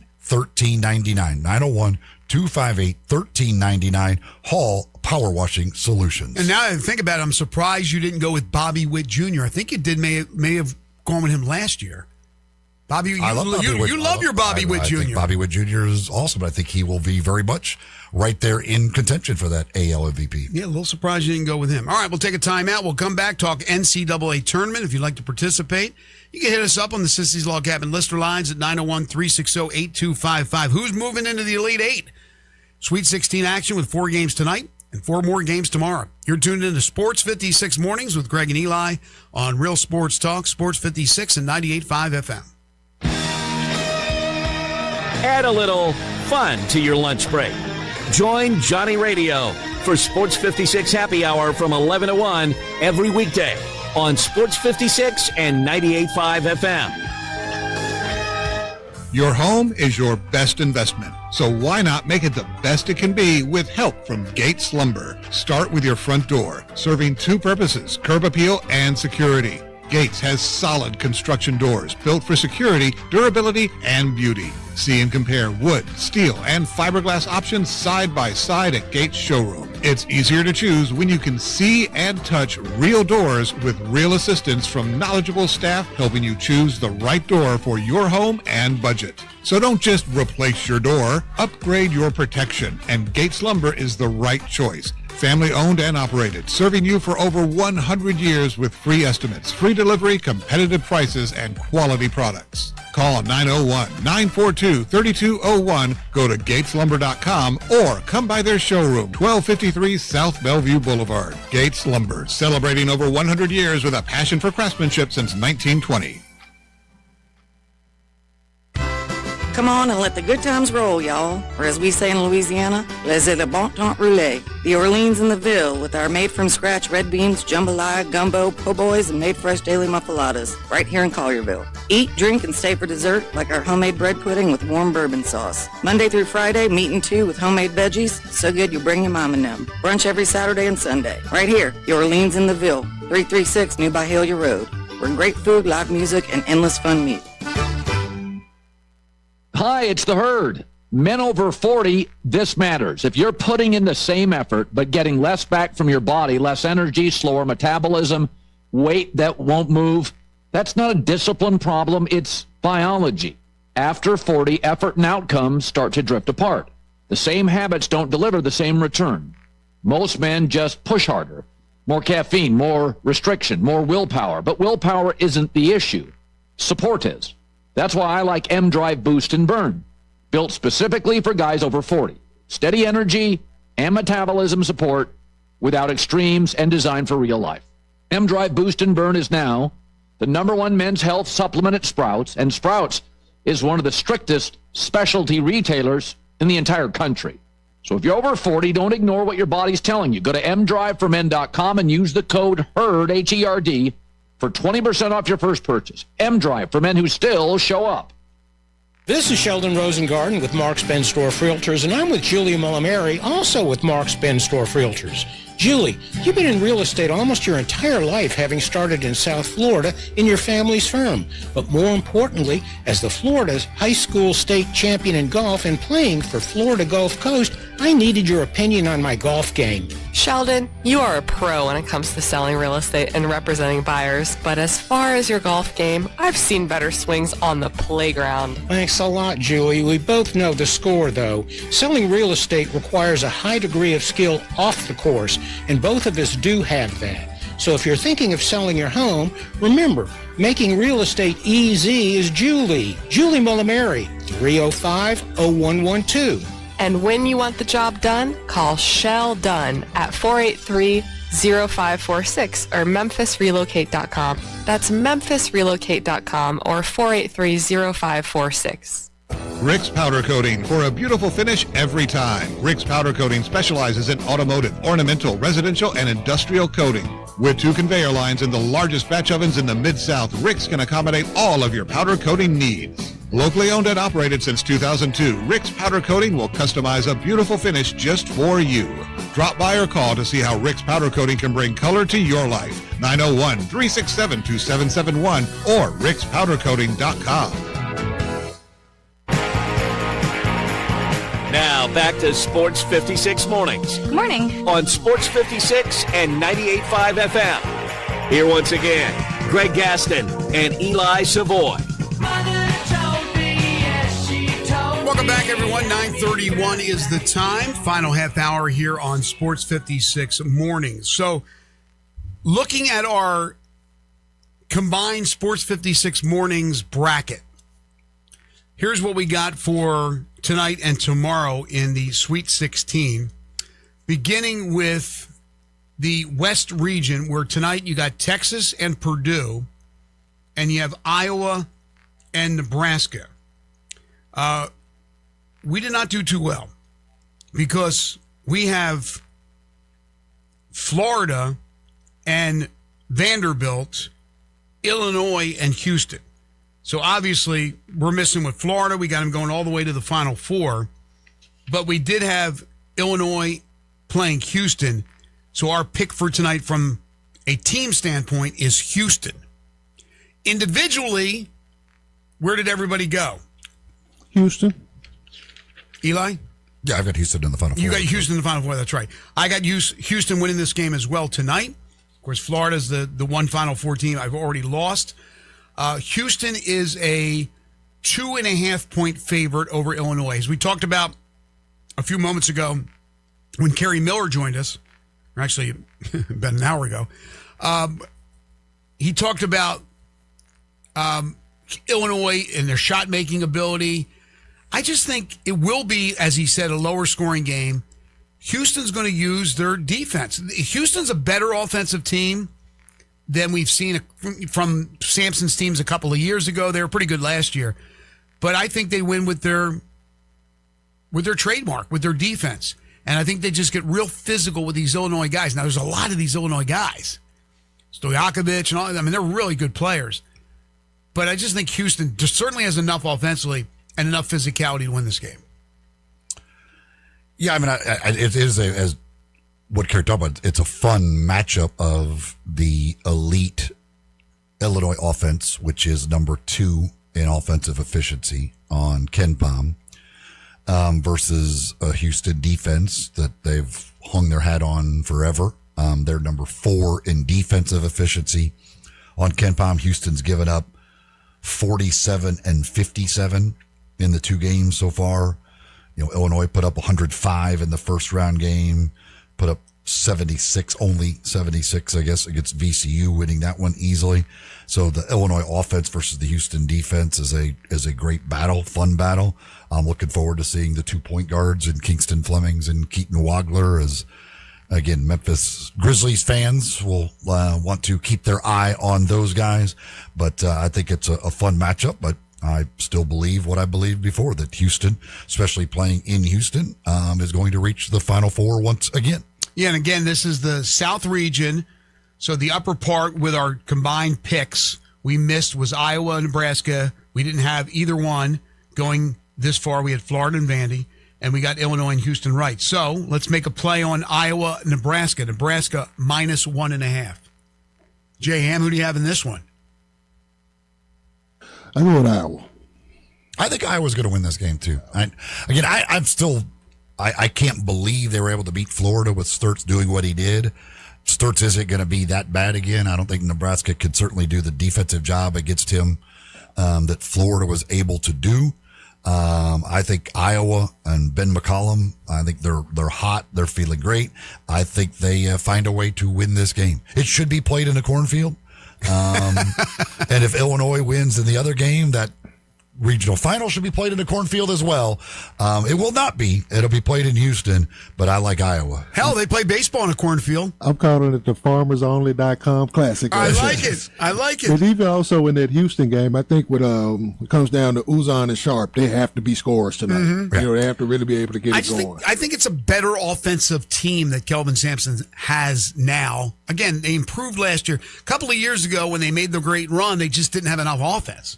They always have defense, and they're just so well coached. He's such a great coach. They were 12th in offense last year. Yeah, last year they really improved. And then they this year they were number 1 defensively last year, and then this year they are, as I mentioned, number 4 defensively. They are number 10 offensively in the nation. Do you know where they were 2 years ago offensively?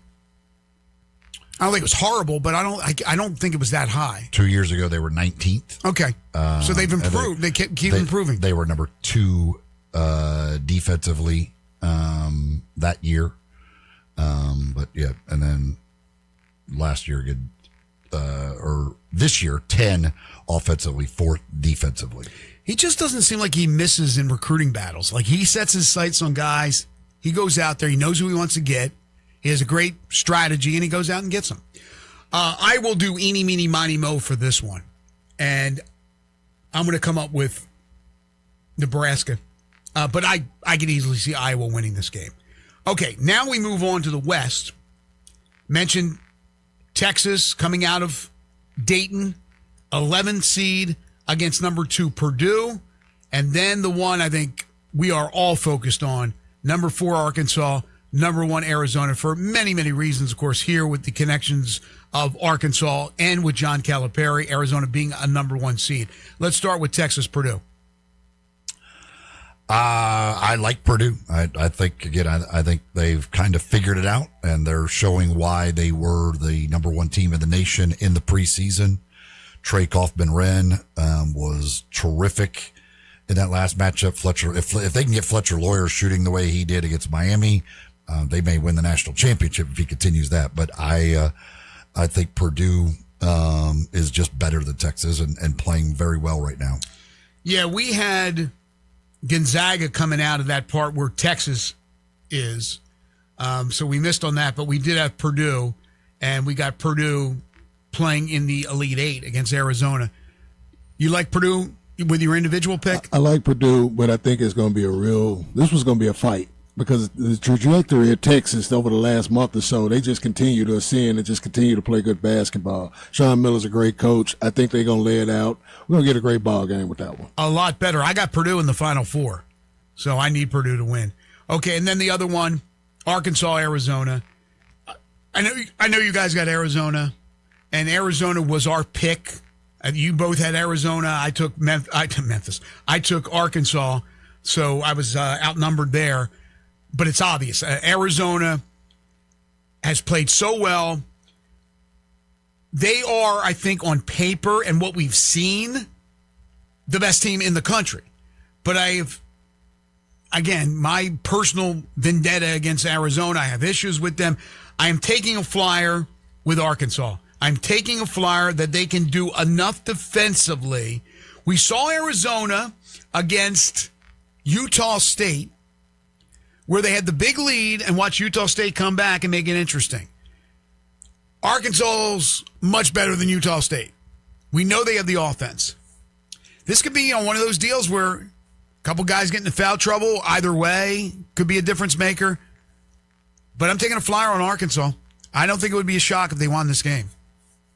I think Billy Richmond is the key for what he can start and ignite on a defensive end where the other guys are not dialed in that way. He can really cause a spark and get things going the other way, which their offense with Malik Thomas and Darius Acuff and all those weapons that they bring, they can make this fun. But that Arizona team, they have all the ingredients to cut down the nets on Monday night, April 6th. I've said all along, I think Arizona and Michigan are the two best teams in the country. I don't think I think it's a fairly decent margin when they're playing their best versus anybody else's best. But I mean, Arkansas has the ability to outscore anybody, but I'm not picking against Arizona or Michigan other than when they play each other. I think your point about Billy Richmond is spot on. So we'll wait for tomorrow to talk about tomorrow night's Sweet 16 matchups. But in action tonight, that is what? 1, 2, 3, 4 of the 6 remaining Big Ten teams in action tonight. And again, for Grizzlies fans, you get 3 of the point guards, 3 of those big-time point guards that will be in that area of the draft where the Grizzlies very well could be selecting in Wagler, Flemings, and Acuff, all in action tonight. Speaking of hoops, take your basketball skills to the next level at Shoot 360 Memphis with 2 locations in Collierville and Cordova, a revolutionary basketball training facility. It combines cutting-edge technology and gamification. You get the instant objective feedback with the analytical numbers and then the one-on-one expert coaching from guys that have coached at every single level. In fact, they often host free coaching clinics. So coaches out there, if you want to listen to these guys talk basketball, give them your input, you certainly can. Just contact them to find out when the next one is being offered. But for you youngsters out there, it doesn't matter if you're young. You could be old and you want to get out there and put up some shots. You could do so at Shoot 360 Memphis. It's just a fun place. It's a fun place, but it's a place really where you can get better. Kids trying to make a high school team. High schoolers trying to make it into college, get a scholarship. You want to get out there. Repetition is so important, but doing it the right way. And that's where the coaches come in. But getting into one of these shooting bays with the Shoot 360 technology, there's nothing like it. You're getting instant numbers, feedback on arc and depth, left side, right side, where you're shooting, the higher percentages, what you have to work on. Again, you combine that with the coaching analysis. You can't really beat it. And you can't beat it that it's 1 month. That's all you have to commit to. It's not some long-term contract that you have to sign. You go in for a month. Try it out. If you don't like it, that's fine. No harm, no foul. You're in for 1 month. Or you can sign up for longer. That's your prerogative. But I'm telling you, you're going to fall in love with it in 1 month. You're going to want to sign up for more months after that. Makes a great birthday gift for somebody, graduation present. Get them a membership to Shoot 360 Memphis. In Cordova, Big Orange Road, 901-779-3176. In Collierville, 85 Market Street at 901 316-5500. Call, set up a tour, or just stop by and ask for a tour. The future of basketball training is here at Shoot 360 Memphis. I mentioned those 3 point guards. I should not. What other point guard that Grizzlies fans would obviously want to be paying attention to, who could be in that mix in that draft, is Sam Hoiberg. He fits in perfectly. He's the next Cam Spencer. I think he's in that group. If you could toss a coin, Acuff, Hoiberg, I'm good. I'm good either way. You know, you brought up point guards. I know you're kidding around with that, but you brought up point guards, and we talk about those 3-4 guys. When we come back, I'm going to talk. There's other point guards out there that look like they can be really, really good as well. I just mentioned one of them. No, I know you did, but there's even more. You're tuned into Sports 56 Mornings with Greg and Eli on Real Sports Talk, Sports 56 and 98.5 FM. Did you miss your favorite Sports 56 show? No! Check out the podcast, broken down hourly at sports56whbq.com or wherever you get your podcasts. Be sure to like and subscribe. Never miss any Sports 56 show again with our podcasts available daily from Sports 56 and 98.5 FM.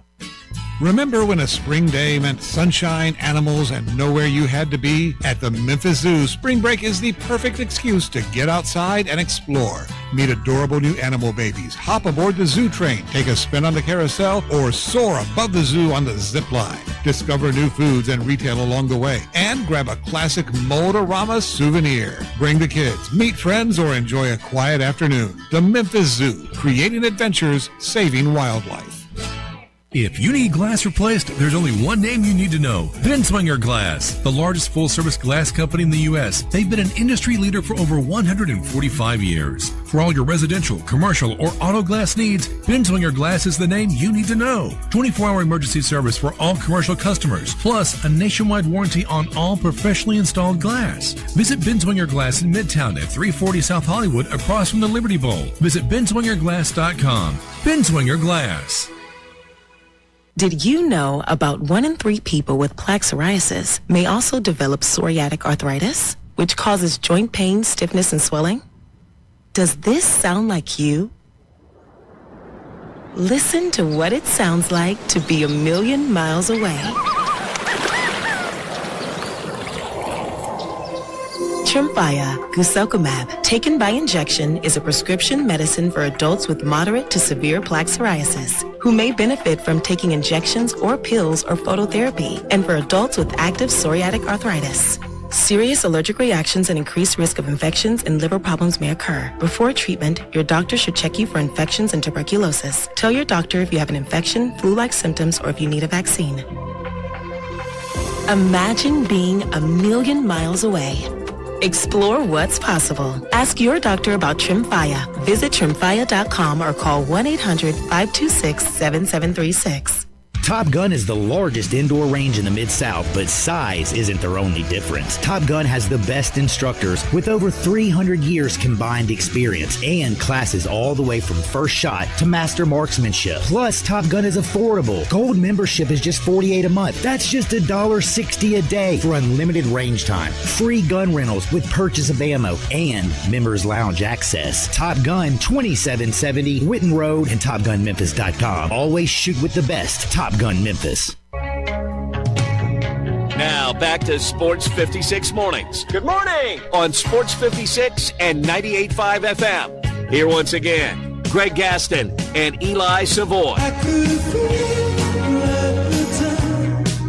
So we've been talking about the great point guards that are in college. Many of them are freshman point guards, but my gosh, the list is endless. Names that you can add to the Acuffs and the Petersons of the world include Donovan Dent out of UCLA. You mentioned Bennett Sturtz, who's more seemingly of a shooter, but he is listed as a point guard. LeBaron Philon from Alabama. Tahad Pettiford from Auburn. You mentioned Uzan with Houston. Jacoby Gillespie from Tennessee. Josh Hubbard from Mississippi State, very diminutive, but a scorer. Lipsey from Iowa State. How about Bruce Thornton from Ohio State? Jeremy Fears from Michigan State. We've talked a lot about Mikel Brown, of course, from Louisville. Wagler, obviously. Is Caden Boozer an NBA? Not this year, but he will be. I mean, most of those guys, those guys are fine college point guards, but those aren't guys that the Grizzlies would be considering in the draft. No, I'm just saying how many good point guards there are that could possibly make it one day to the NBA. Oh, that's a lot. I mean, especially when you mention Jeremy Fears. It's like the way that he plays the point guard, old school traditional style, like floor general, like can knock down shots, defend the whole thing, but kick you in the groin. Yeah, he'll definitely kick you in the groin. Kicking the ankles. Traditional point guard. Just traditional point guards who will kick you in the groin. Traditional Tom Izzo point guard. They they play football in Michigan State's practice. So. Like the only there's the four main ones that I think will be in the Grizzlies range with Wagler, Flemings, Acuff, Brown. The only other one that I would add to that, depending on exactly where they fall, would be Burries. Yeah. Who is in action again tonight also against Acuff, which you get to see Flemings and Wagler head to head. You get to see Burries and Acuff head to head in that one. With their second pick, depending on if they didn't end up with say they got lucky and they move up and they didn't get a point guard in that first one, then you could be looking at with their second pick with the Orlando/Phoenix pick, that would be maybe like a LeBaron Philon would come into the mix there. How about a Christian Anderson? I don't think he would be that high. Okay. I can't. I don't. He's more of a later first round guy. Do you like Dent? I haven't watched enough of Dent to really have a good opinion of him. They list Jalan Lowe for Kentucky, but Kentucky was such a disappointment. I can't tell you what type of season he had. But another guy they list here, PJ Haggerty. Now remember, played more of the. He's kind of between a 1 and a 2. He was a one-ish. He was a combo. He was a combo guard, but he wanted to be more of the point guard, and that's what he got the opportunity at Kansas State. I don't see him being in this draft because he can make $3-4 million, whatever it is, to come back to play for somebody, and then hopefully get his chance next year. This draft is too loaded. You don't want to be I don't want to use the term marginal. He's not marginal, but if you're not an elite point guard, you don't even want to be in this draft unless you have to be in this draft because of eligibility. You've used up your eligibility. But, I mean, Thornton, a lot of people like Bruce Thornton from Ohio State. But again, a lot of those guys that you're listing won't come out this year. They're going to make the money in college and realize they're not big high picks in the NBA anyway. Right. Probably never will be, let alone this year. Well, you know what's interesting? Here's a guy who's, I believe now he's a senior, who is an All-American, and nobody's even looking at this as a possibility for the NBA. See, you can guess who I'm going with here. Their team's still in action. Braden Smith. You got it. NBA don't like seniors, man. Well, he's all. I mean, he's especially small guards, slower. He's a great floor general point guard. Yeah, he's absolutely. unbelievable. Obviously, career assist leader, all that. But he's just. I don't think anybody looks at Braden Smith and says NBA. Yeah, he'll be a pro, just probably not in America. Right. Exactly. So I'm looking again. I just pull up any mock because they're all different. Everybody's got a mock. This one has Utah with the 5th pick taking Flemings. Darren Peterson going number 1, by the way, the point guard.